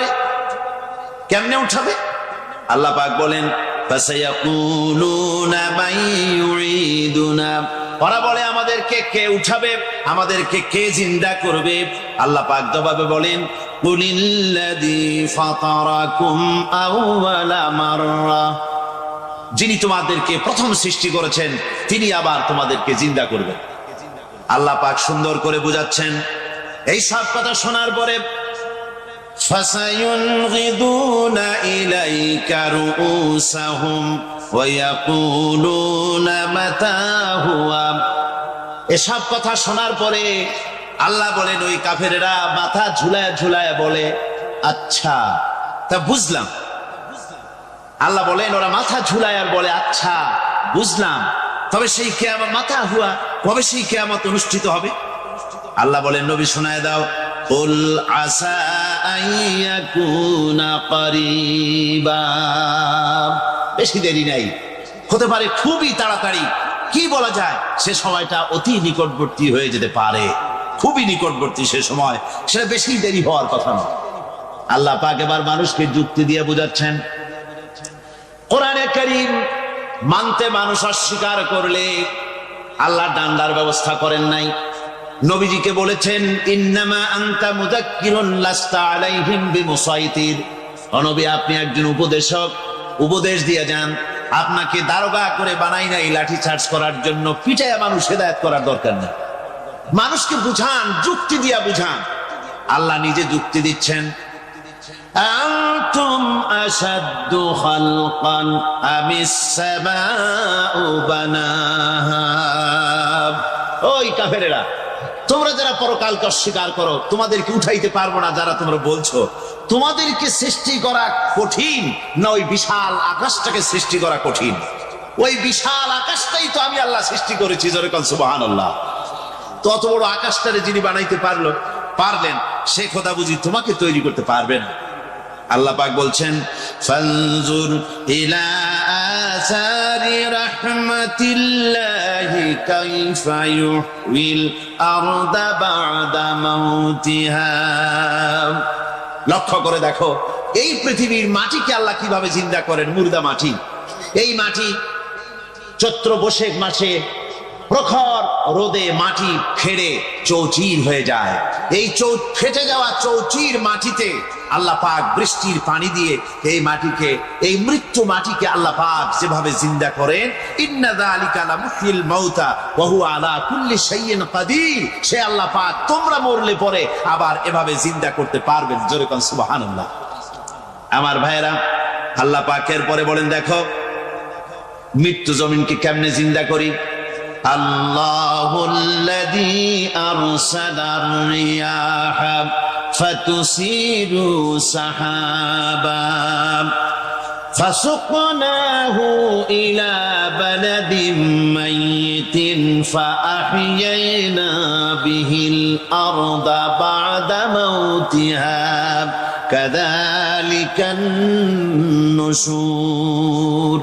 আমি আল্লাহ রাব্বুল আলামিন ওই সমুদ্রের নোনা পানিগুলোকে, সমুদ্রের লবণাক্ত পানিগুলিকে বাষ্পীয় আকারে উত্থিত করে মেঘমালায় পরিণত করি, আর এরপরে বাতাসকে হুকুম করি, বাতাস এই মেঘটারে টেনে নিয়ে যাও অমুক জায়গায়।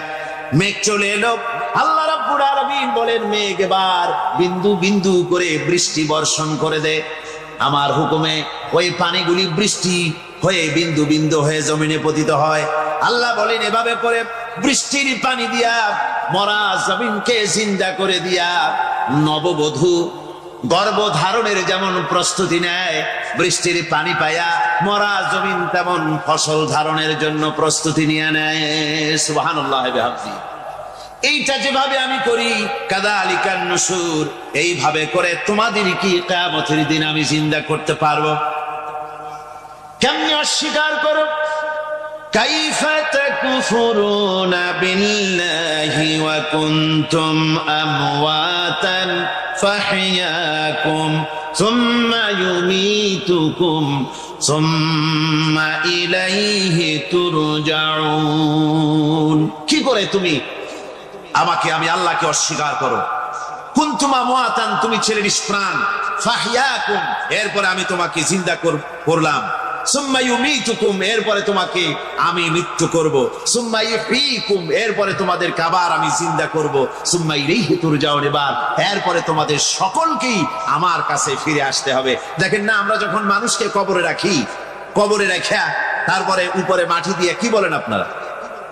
মিনহা খালাকনাকুম, পড়েন, মিনহা খালাকনাকুম ওয়া ফিহা নুঈদুকুম ওয়া মিনহা নুখরিজুকুম তারাতান উখরা। এ বান্দা, এই মাটি দিয়া তোরে তৈরি করা হয়েছিল, এ মাটির ভিতরে রেখে গেলাম, আবার এই মাটি থেকে আল্লাহ রাব্বুল আলামিন তোমারে জিন্দা করবেন। কিয়ামতের ময়দানে সকলকে উঠতে হবে সেখানে আল্লাহর দরবারে। আল্লাহ পাক বলছেন, বান্দা কেমনে অস্বীকার করো? ইন কুনতুম ফি রাইবিম মিনাল বা'স ফাইন্না খালাকনাকুম মিন তুরাব। পরকালকে যারা অস্বীকার করো, কিয়ামতে উঠতে হবে, এটাকে কিভাবে অস্বীকার করো? চিন্তা করে দেখো, তুমি নিষ্প্রাণ মাটি ছিলে, সেই মাটি দিয়েই আমি তোমাকে তৈরি করেছি। আবার আল্লাহ পাক মানুষকে আরো বুঝান, কিয়ামত আছে, পরকাল হবে, আল্লাহর দরবারে উঠতে হবে। আলাম ইয়াকুনু ফাতাম মিন মানিজ্জিয়ুমনা, তুমি কি মাতৃগর্ভে নিক্ষিপ্ত এক ফোঁটা পানি ছিলে না?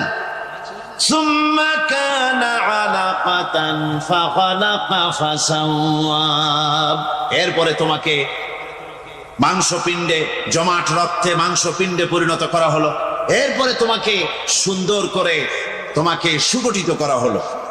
فجعل منه الزوجين الذكر والأنثى, এরপরে মাতৃগর্ভের ভিতরে আমি এটাকে পুরুষ বানালাম, কন্যা সন্তান অথবা পুত্র সন্তানে পরিণত করলাম।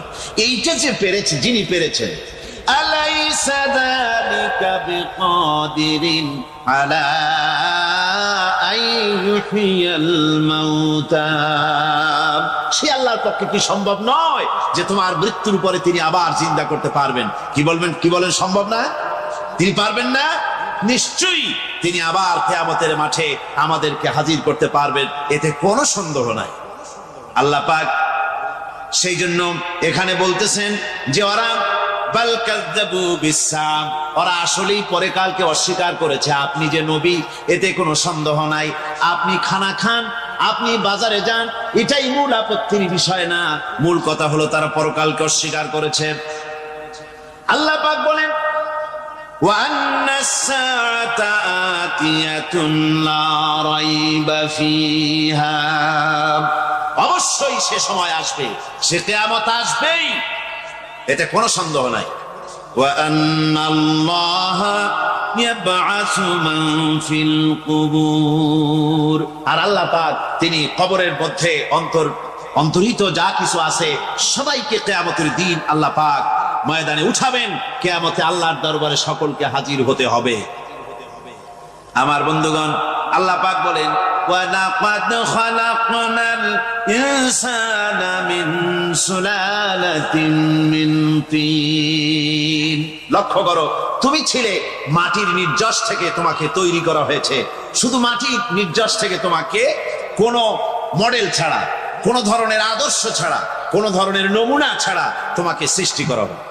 সুম্মা জাআলনাহু নুতফাতান ফি কারারিম মাকিন, এরপরে মাতৃগর্ভের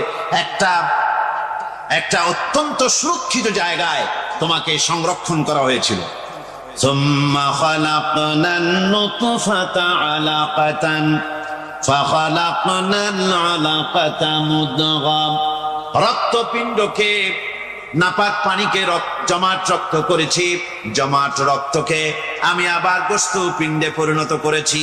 ফাকাসাউনাল ইযামা লাহমা, এরপরে সুন্দর করে চামড়া দিয়া, গোশত দিয়ে একটা আকৃতি তোমাকে দান করেছি।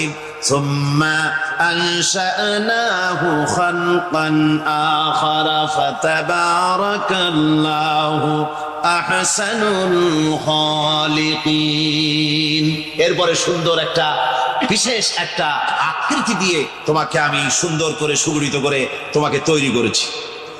সুম্মা ইন্নাকুম বা'দা যালিকা লামাইতুন, এরপরে আমি আল্লাহ রাব্বুল আলামিন তোমাকে মৃত্যু দেব, অবশ্যই তোমাকে মৃত্যুবরণ করতে হবে। সুম্মা ইন্নাকুম ইয়াউমাল কিয়ামাতি তুবআসুন, এরপরে কিয়ামতের দিন আসবে, ওই বিশেষ মুহূর্ত আসবে, সেই নির্দিষ্ট সময় আসবে, ওই কিয়ামতের মাঠে আল্লাহর দরবারে তোমাদের সকলকে উঠতে হবে, কোনো সন্দেহ তাতে নাই। আল্লাহ পাক বলছেন وَأَعْتَدْنَا لِمَنْ كَذَّبَ بِالسَّاعَةِ سَعِيرًا, আমার এই পরকালকে, এই আখিরাতকে, কিয়ামতের দিনকে যারা অস্বীকার করবে, যারা মিথ্যা মনে করবে, আমি তাদেরকে জ্বলন্ত আগুনের শাস্তি তাদের জন্য রেখেছি। জোরে বলেন নাউজুবিল্লাহ। সেই কিয়ামত যে দিনটা আল্লাহ পাক মানুষের জন্য রেখেছেন, সেই কিয়ামতের অবস্থা বড়ই মারাত্মক। মানুষেরা তা জানে না। মানুষ যদি তা বুঝতে পারতো, জানতে পারতো, তাহলে মানুষেরা গুনাহের কাজ করতে পারতো না। আপনারা কি চিন্তা করেন, ওই যে কাফেরগুলি মক্কার জীবনে, রাসূল পাক সাল্লাল্লাহু আলাইহি ওয়াসাল্লামের মক্কি জিন্দেগিতে যে সমস্ত মানুষগুলি চুরি করত, ডাকাতি করত, জিনা করত, বদমাশি করত, মানুষ হত্যা করত, এই লোকগুলি ফিরে আসতো কিসের কারণে? তাদেরকে এই আখিরাতের কথা বলা হয়েছে, এই পরকালের কথা বলা হয়েছে। কোরআন শরীফে আল্লাহ রাব্বুল আলামিন পরকালের কথা, মৃত্যুর কথা, কিয়ামতের কথা, হাসরের কথা, সিরাতের কথা, মিজানের কথা, মওতের কথা যত বলেছেন, জান্নাতের কথা যত জায়গায় যতগুলা বলেছেন, সবগুলি আয়াতে কারিমা যদি এক জায়গায় করা যায় তাহলে পুরা কোরআন শরীফের 1/3 10 পারার সমান হবে। জোরে বলেন সুবহানাল্লাহ। যেহেতু পরকালের চিন্তা ছাড়া মানুষের জীবন পরিচ্ছন্ন হতে পারে না, সুন্দর হতে পারে না, অপরাধ মুক্ত হতে পারে না। আল্লাহ পাক বলেন সেই দিনটি বড়ই ভয়ানক, বিপজ্জনক। ওই দিনটির ব্যাপারে আল্লাহ পাক তার বান্দাদেরকে সতর্ক করে দিয়েছেন, বান্দারা সতর্ক হয়ে যাও, এইভাবে দিন যাবে না, কিয়ামত আসবে।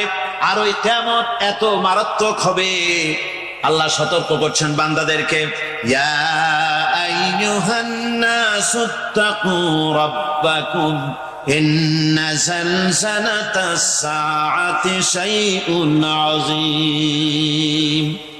হে মানব সকল, আত্মরক্ষা করো খোদার গজব থেকে, আল্লাহর গজব থেকে আত্মরক্ষা করো। ইন্না যালজালাতাস সাআতি শাইউন আযীম, সেই কিয়ামতের সেই কম্পন খুবই মারাত্মক, খুবই ভয়াবহ কম্পন সৃষ্টি হবে সেদিন। ইয়াউমা তারাউনাহা তাযহালু কুল্লু মুরদিআতিন আম্মা আরদাআত, সেদিন দেখতে পাবে স্তন্যদায়িনী মা, যে মা তার সন্তানকে দুধ দেয়, ওই মাও তার দুধের বাচ্চার কথা ভুলে যাবে, মনে থাকবে না। আল্লাহ রাব্বুল আলামিন বলেন ওয়াতাদাউ কুল্লু যাতিন হামলিন হামলাহা, গর্ভধারিণী মেয়ে লোক তাদের গর্ভ খসে পড়বে। ওয়াতারান নাসা সুকারা, মানুষকে মানুষ দেখতে পাবে, মানুষগুলো উদ্ভ্রান্ত হয়ে পাগলের মতো ছুটাছুটি করছে। আল্লাহ বলেন ওয়ামা হুম বিসুকারা, আসলে এরা নেশাগ্রস্ত নয়, আসলে পাগল হয় নাই। ছুটছে কেন? কেন? স্তন্যদায়িনী মা দুধের বাচ্চার কথা ভুলে গেছে। গর্ভধারিণী গর্ভবতী নারী, তার গর্ভ খসে পড়েছে, মানুষ পাগলের মতো দৌড়াচ্ছে। কারণ কি? পাগল তো হয় নাই। আল্লাহ বলেন আসল কারণ হলো ওয়ালাকিন্না আযাবাল্লাহি শাদীদ, আল্লাহর ভয়ঙ্কর আযাব। আর এই সব দৃশ্য, এই সব কম্পন মানুষের মধ্যে ত্রাস সৃষ্টি করে দিয়েছে, এই অবস্থার সৃষ্টি করেছে। আমার ভাইয়েরা, আল্লাহ পাক বলেন وأنذرهم يوم الآزفة إذ القلوب لدى الحناجر كاظمين। নবী, মানুষদেরকে আপনি সতর্ক করেন, ওই দিনটা এমন হবে, ভয়ের চোটে মানুষের কলিজা তার মুখের কাছে চলে আসবে। মানুষ ভয়তে অস্থির হয়ে যাবে, কলিজা গলার কাছে চলে আসবে। সেই দিনের কথা তাদের শোনায় দেন। ওই দিনটা এমন মারাত্মক দিন, ফাকাইফা তাত্তাকুনা ইন কাফারতুম ইয়াওমান ইয়াজআলু বিলদানা শিবা। সেদিন ভয়ে চিন্তায় যুবক ছেলে বৃদ্ধে পরিণত হয়ে যাবে, কিশোরগুলি তরুণগুলি বৃদ্ধে পরিণত হয়ে যাবে। আমার বন্ধুগণ, মানুষ সেদিন দিক বিদিক হয়ে দৌড়াতে থাকবে, পালাবো কোথায়? আল্লাহ কোরআন শরীফে সব কথা বলে দিয়েছেন। ইয়াকুলুল ইনসানু আইনাল মাফার, কোথায় ভাগবো, পালাবো কোথায়? অস্থির হয়ে মানুষ দৌড়াতে থাকবে, পালাবো কোথায়, যাব কোথায়?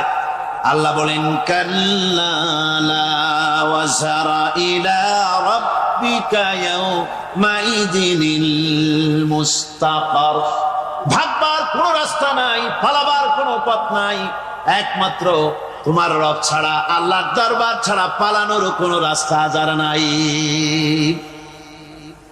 আমার বন্ধুগণ, এই কঠিন সময়, এই কঠিন দিনে, পরকালের এই দিনে, কিয়ামতের এই মারাত্মক অবস্থায় সকলকে উঠতে হবে।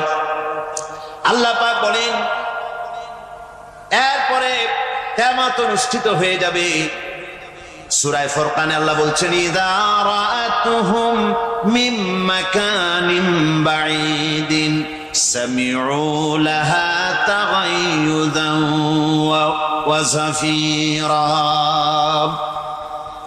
যখন তাদেরকে জাহান্নাম দেখতে পাবে, অর্থাৎ জাহান্নামের যখন তারা জাহান্নামের দিকে অগ্রসর হবে, তখন তারা দূর থেকেই জাহান্নামের ক্রোধ এবং তেজস্বী আওয়াজ শুনতে পাবে। জাহান্নামের আওয়াজ, বিকট আওয়াজ। ওই যে কক্সবাজারে সমুদ্র সৈকতে ভ্রমণ করতে গিয়ে সমুদ্রের তুফানের আওয়াজ শুনছেন না? কথা বল না কেন? সমুদ্রের তুফানের আওয়াজ শুনেছেন তো? এইটা কি? এটা কিছুই না, এর থেকে মারাত্মক আওয়াজ, তেজস্বী ক্রোধের আওয়াজ কানের মধ্যে আসতে থাকবে জাহান্নামীদের। আল্লাহ রাব্বুল আলামিন বলেন ওয়াইদা উলকু মিনহা মাকানান দায়্যিকাম মুকাররানিনা দাউ হুনালিকা সুবুরা। যখন তাদেরকে হাত পা বেঁধে এই জাহান্নামের কোন সংকীর্ণ জায়গায় ফেলে দেওয়া হবে, তখন দাও হুনালিকা সুবুরা, তারা তখন নিজেদের ধ্বংস এবং মৃত্যু কামনা করবে। আল্লাহ বলেন লা তাদউল ইয়াওমা সুবুরান ওয়াহিদান ওয়াদউ সুবুরান কাসীরা। আজকে এক সেকেন্ডের অন্যায়ের ভিডিও যদি ভাইরাল হয়, সমাজে মুখ দেখানো যায় না, গোটা জীবনের ভিডিও যেখানে রেকর্ড করা। আমি বুঝাবার জন্য বলি, হেদায়েতের মালিক আল্লাহ। 2 নম্বর সাক্ষী জমিন যেখানে সাক্ষী দেবে, ইয়াউমা ইদিন তুহাদ্দিসু আখবারহা। আল্লাহ বলেন কিয়ামতের ময়দানে আমি জমিন তোমার বিরুদ্ধে সাক্ষী দাঁড় করায় দিব। 3 নম্বর সাক্ষী ওয়া ইযা সুহুফু নশিরাত, আমলনামা যখন খুলে দেওয়া হবে। এ বান্দা, মানুষের আমলনামা আছে না নাই? কতক্ষণ আছে না নাই? আমলনামা যে কত বড় ভয়াবহ আমি আপনাদেরকে শেষের দিকে বলবো ইনশাআল্লাহ। আমলনামা প্রকাশ করার সময়টা যে কত বড় মারাত্মক ভয়াবহ সময়। আল্লাহ বলেন 1 নম্বর সাক্ষী তোমার অঙ্গ প্রত্যঙ্গ, তোমার হাত পা, তোমার জিহ্বা, তোমার নাক, তোমার চোখ, তোমার কান, তোমার পা। 2 নম্বর সাক্ষী ইয়াউমা ইদিন তুহাদ্দিসু আখবারহা, তোমার জমিন, যে জমিনের মধ্যে আমরা বসবাস করি। 3 নম্বর সাক্ষী ওয়া ইযা সুহুফু নশিরাত, আমাদের আমলনামা যখন খুলে দেওয়া হবে, বিশাল বড় আমলনামা। এই আমলনামা যখন আল্লাহ হাসরের ময়দানে খুলে দিবে, আল্লাহ তাআলা আয়াতের মধ্যে বলেন ফামান ইয়ামাল মিসকালা যাররাতিন খায়রান ইয়ারা ওয়া মান ইয়ামাল মিসকালা যাররাতিন শাররান ইয়ারা। আল্লাহ বলেন যাররা পরিমাণ ভালো কাজ করবে তো বিন্দু পরিমাণ ভালো কাজের হিসাব দেওয়া হবে, যাররায় যাররায় তার হিসাব দেওয়া হবে। খারাপ কাজ করবা, যাররায় যাররায় তার প্রতিদান দেওয়া হবে। 3 নম্বর সাক্ষী। 4 নম্বর সাক্ষী কিরামান কাতিবিনা ইয়ালামুনা মা তাফআলুন। কিরামান কাতিবিন, যে ভিডিও লেখককারী ফেরেশতা। এই ফেরেশতা শুধু লেখে না, বরং গোটা দুনিয়ার জীবনের সবকিছু ভিডিও করে রেখে দেয়। কিয়ামতের ময়দানে আল্লাহ বলবেন যে বান্দা তুই অপরাধ করেছো, এই আকামগুলো করেছো। বান্দা বলবে না না আল্লাহ, আমি কিচ্ছু অপরাধ করি নাই। সমাজের মধ্যে মানুষ আছে যারা অন্যায় করে কয় আমরা করি নাই। কথা ঠিক না বাটি? জোরে কয়। যখন ভিডিও বের করে দেয়, ভাইরাল করে দেয়, তখন তার চেহারাটা কালো হয়ে যায়। দুনিয়ার জমিনে এখন কয় সুপার এডিট, কয়টা বানানো হয়েছে আমি করি নাই, কিন্তু আল্লাহর সামনে এটা বলা যাবে না যেটা সুপার এডিট। এ বাবা, ভিডিও লেখককারী ফেরেশতা কিরামান কাতিবিন সব ভিডিও ভাইরাল করে দিবে দুনিয়ার জমিনের। কোন জায়গায় বসে বান্দা জেনা করেছে, কোন জায়গায় বসে বান্দা চুরি করেছে, কোন জায়গায় বান্দা পরকিয়া করেছে।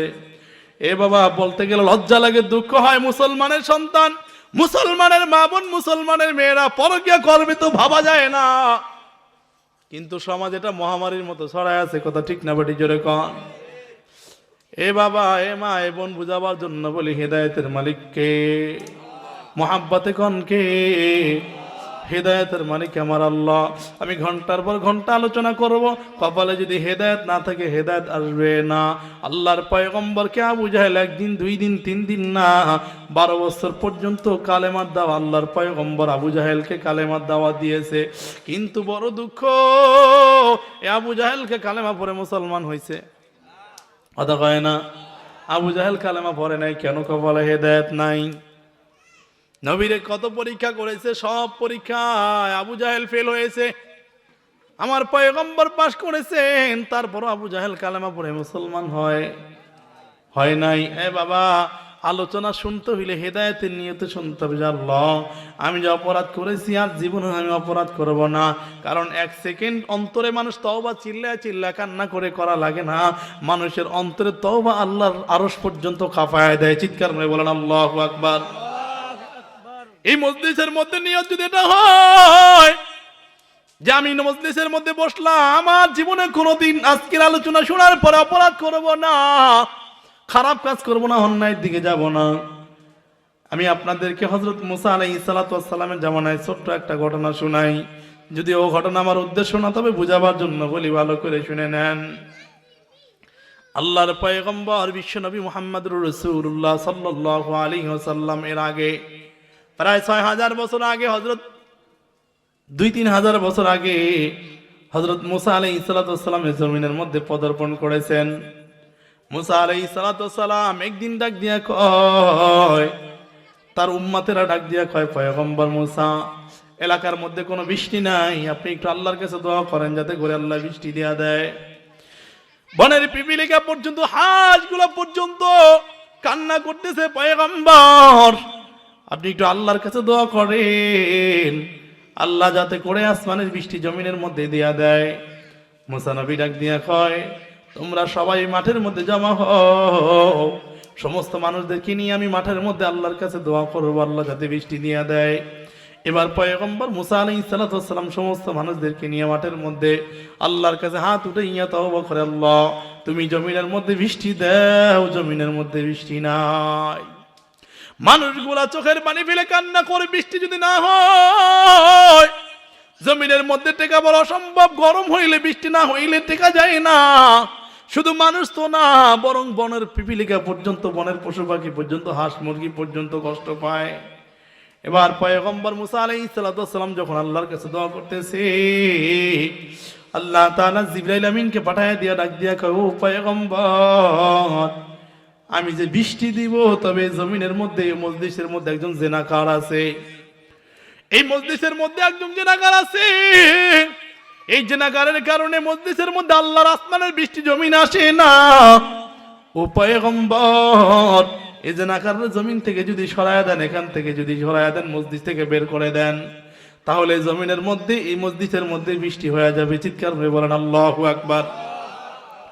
এবার পয়গম্বর মুসা আলাইহিস সালাতু ওয়াস সালাম ডাক দিলেন, মজলিসের মধ্যে দাঁড়াইয়া বড় আওয়াজ করলেন। মুসা নবী ডাক দিয়া কয়, মজলিসের মধ্যে কি জেনাকার কে আছো? মজলিস থেকে বের হয়ে যা, আর যদি বের না হও, জিবরাইলের মাধ্যমে আল্লাহর কাছ থেকে নাম যাই, আমি নাম ধরে ঘোষণা দিয়ে তোরে কান ধরে বের করে দিব। এবার মুসা আলাইহিস সালাতু ওয়াস সালাম যখন এই কথা বলেছে, জেনাকার চোখের পানি ফেলে অযোধ্যায় কান্না করে। মজলিসের মধ্যে একজন জেনাকার ছিল, এই জেনাকার আল্লাহর কাছে কান্না করে কয়, রে মালিক, আমি যদি মজলিসের মধ্যে থাকি, কিছুক্ষণ পর মুসা নবী আমার নাম ধরে মজলিসের মধ্যে ঘোষণা করে দিবে, হাজার হাজার মানুষের মধ্যে আমি বেইজ্জতি হয়ে যাব, যে এই লোকটা জেনাকার, আমি জেনাকার, এটা প্রকাশ হয়ে যাবে। মানুষ আমাকে দেখে নাক ছিটকাবে, ঘৃণা করবে। আর যদি আমি মজলিস থেকে বের হয়ে যাই, মানুষ আমার দিকে তাকাইয়া বলবে লোকটা জেনাকার, এই জন্য মজলিস থেকে বের হয়ে যায়, তাকাইয়া দেখ। এখন আমি বড় থাকলেও বিপদ, বের হইলেও বিপদ, এখন আমি কি করব আল্লাহ? এবার এই লোকটা আল্লাহর কাছে অযোধ্যায় ফোফায় ফোফায় কান্না করে, আর ডাক দিয়া কয়, ও দয়ার মালিক, আজকের মতে তুমি আমারে মাফ করে দাও, আমি আর জীবনে কোনোদিন জেনা করব না। আল্লাহর বান্দা এমন অযোধ্যায় কান্না করে, কথায় আছে দিলের ডাক বড় ডাক, দিলের ডাক আল্লাহর আরশে গিয়ে ধাক্কা লাগে। এই বান্দা যখন অযোধ্যায় চোখের পানি ফেলে কান্না করে, মজলিসের মধ্যে জোরেও কান্না করতে পারে না, কারণ যদি কান্না করে আরশের পাশের মানুষটা আর পেয়ে যাবে। লোকটা যে নাকার, এই জন্য মজলিসের মধ্যে বসে বসে কান্না করে। কান্না করলেও বিপদ, বের হয়ে গেল বিপদ, থাকলেও বিপদ। এখন কি করবে? লোকটার অন্তর আল্লাহর দিকে দিয়ে আল্লাহকে ডাক দিয়ে, আল্লাহ জীবনের জন্য একবারের জন্য আমারে মাফ করে দাও, আমি আর জীবনে কোনোদিন জেনা করব না। আল্লাহ তাআলা এই আল্লাহর বান্দা তওবা কবুল করে, সাথে সাথে ময়দানের মধ্যে মুশাল্লারা বৃষ্টি শুরু হয়ে গেছে। কাঁদে রে কুদরত দারি বর কামাল, আনতা রব্বি আনতা হাসবি জুল জালাল, তুই কাদের জালিলুল্লাহ জাহাদার, বহর হালে তুই মেরা নিগাহদার। এবার মুসা নবীর মেজাজ আরো গরম হয়ে গেল। মুসা নবী আল্লাহকে ডাক দিয়া, আল্লাহ তুমি না বললা যে না কারবের না হইলে মজলিসের মধ্যে আসমানের বৃষ্টি জমিন আসবে না, কিন্তু মজলিসের মধ্যে থেকে তো কেউ বের হইল না, বৃষ্টি দিলা কেন? মুসা নবীর প্রশ্ন তো প্রশ্ন, ডাইরেক্ট আল্লাহরে প্রশ্ন করে। নবীদের প্রশ্ন বাচ্চা সুলভ, নবীদের প্রশ্ন কি কথা কয় না, বাচ্চা সুলভ। এক প্রশ্ন 10 বার করে, ঠিক না বেটি? জোরে কন। এ আমার ছোট বাচ্চা মোহাম্মদুল্লাহ একদিন ডাক দিয়ে কয়, বাবা এই ভ্যানের চাকা 3 দেখা, তো ভ্যানের চাকা কয়টা হয়? কথা কয় না, 3টাই তো হয়। এবার মোটর সাইকেলের চাকা 2 দেখা, এটা আর একটা চাকা দিল না কে? মোটর সাইকেলের চাকা কয়টা হয়? ওদের প্রশ্নগুলো এরকম আনকমান, মানে আজগবি। মুসা নবী আল্লাহর ডাক দিয়ে, আল্লাহ তুমি কিছুক্ষণ আগে বললা বৃষ্টি দিবা না, যে না কারবার নিবের না হইলে, এখন আবার বৃষ্টি দিলা কেন?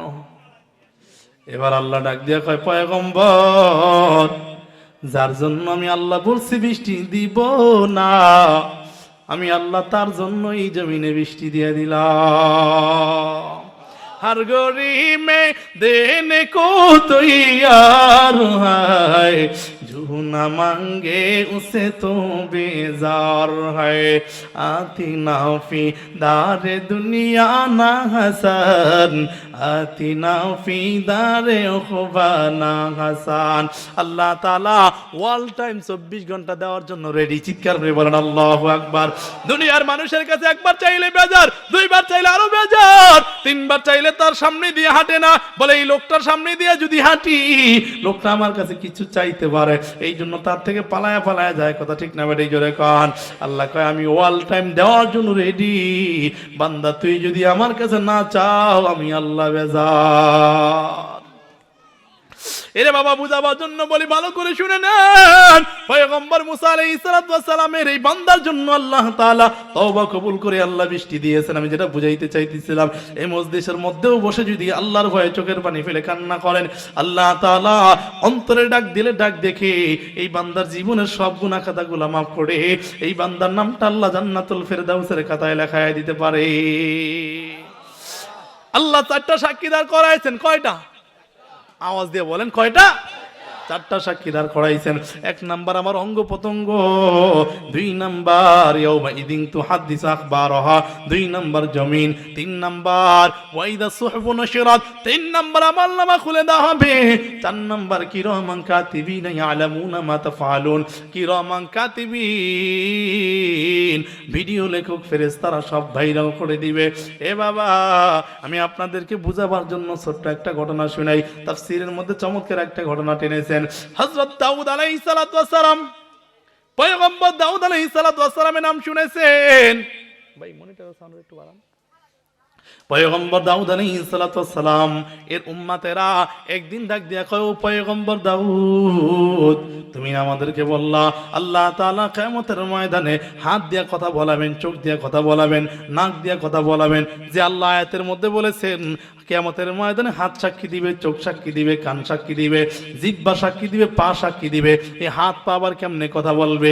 ও পয়গম্বর দাউদ, উম্মতেরা দাউদ নবীরে প্রশ্ন করতেছে, তুমি একটু আল্লাহর কাছে কাছে বইলা এই হাসরের বিচারটা আমাদেরকে দুনিয়ার জমিনে দেখায়া দাও। এবার দাউদ নবী পইরা গেল একটা টেনশনে, উম্মতেরা আমার কাছে হাসরের বিচার দেখতে চাইলো, আমি যদি বলি আমি নবী পারবো না তাহলে আমার মুজিজার দাম থাকে না। এবার পয়গম্বর দাউদ নবী ডাক দিয়া কয়, আবার যদি আমি বলি পারবো, দেখাইতে যদি না পারি তাহলেও তো আমার মান সম্মান থাকে না, এখন কি করব? পয়গম্বর দাউদ নবী আল্লাহর কাছে লাইন লাগাইয়া, নবীরা যখন বিপদে পড়ে যায় দুনিয়ার কারো কাছে সাহায্য চায় না, চায় কার কাছে? আওয়াজ দিয়ে বলেন কার কাছে? আর আওয়াজ করে বলেন কার কাছে? দুনিয়ার জমিনে নবীরা যদি বিপদে পড়ে যায় আল্লাহর কাছে সাহায্য চায়। এবার দাউদ নবী আল্লাহকে ডাক দিয়া কয়, ও দয়ার মালিক, উম্মতেরা আমার কাছে হাসরের বিচার দুনিয়ার মধ্যে দেখতে চাইলো, এখন আমি যদি না বলি উম্মতেরা ডাক দিয়া বলবে তুমি কেমন নবী, আমাদের মনের ইচ্ছা পূরণ করতে পারলা না। আর যদি আমি বলি পারবো, এটা আমার দ্বারা তো আল্লাহ কোনোদিন সম্ভব না, হাত পা কথা বলবে তো হাসরের জমিনে, এটা দুনিয়ার জমিনে আমি কেমনে দেখাবো? এবার আল্লাহর কাছে যখন দাউদ নবী কথা বলে, জিবরাইল আমিন পাঠাইয়া, জিবরাইল আমিনকে আল্লাহ পাঠায় দিয়া কয়, ও পয়গম্বর আপনার কোনো চিন্তা নাই, আপনি আপনার উম্মতদেরকে বলে দেন আল্লাহ হাসরের বিচার দুনিয়ার জমিনেই দেখায় দিবে। চিৎকার করে বলেন আল্লাহু আকবার।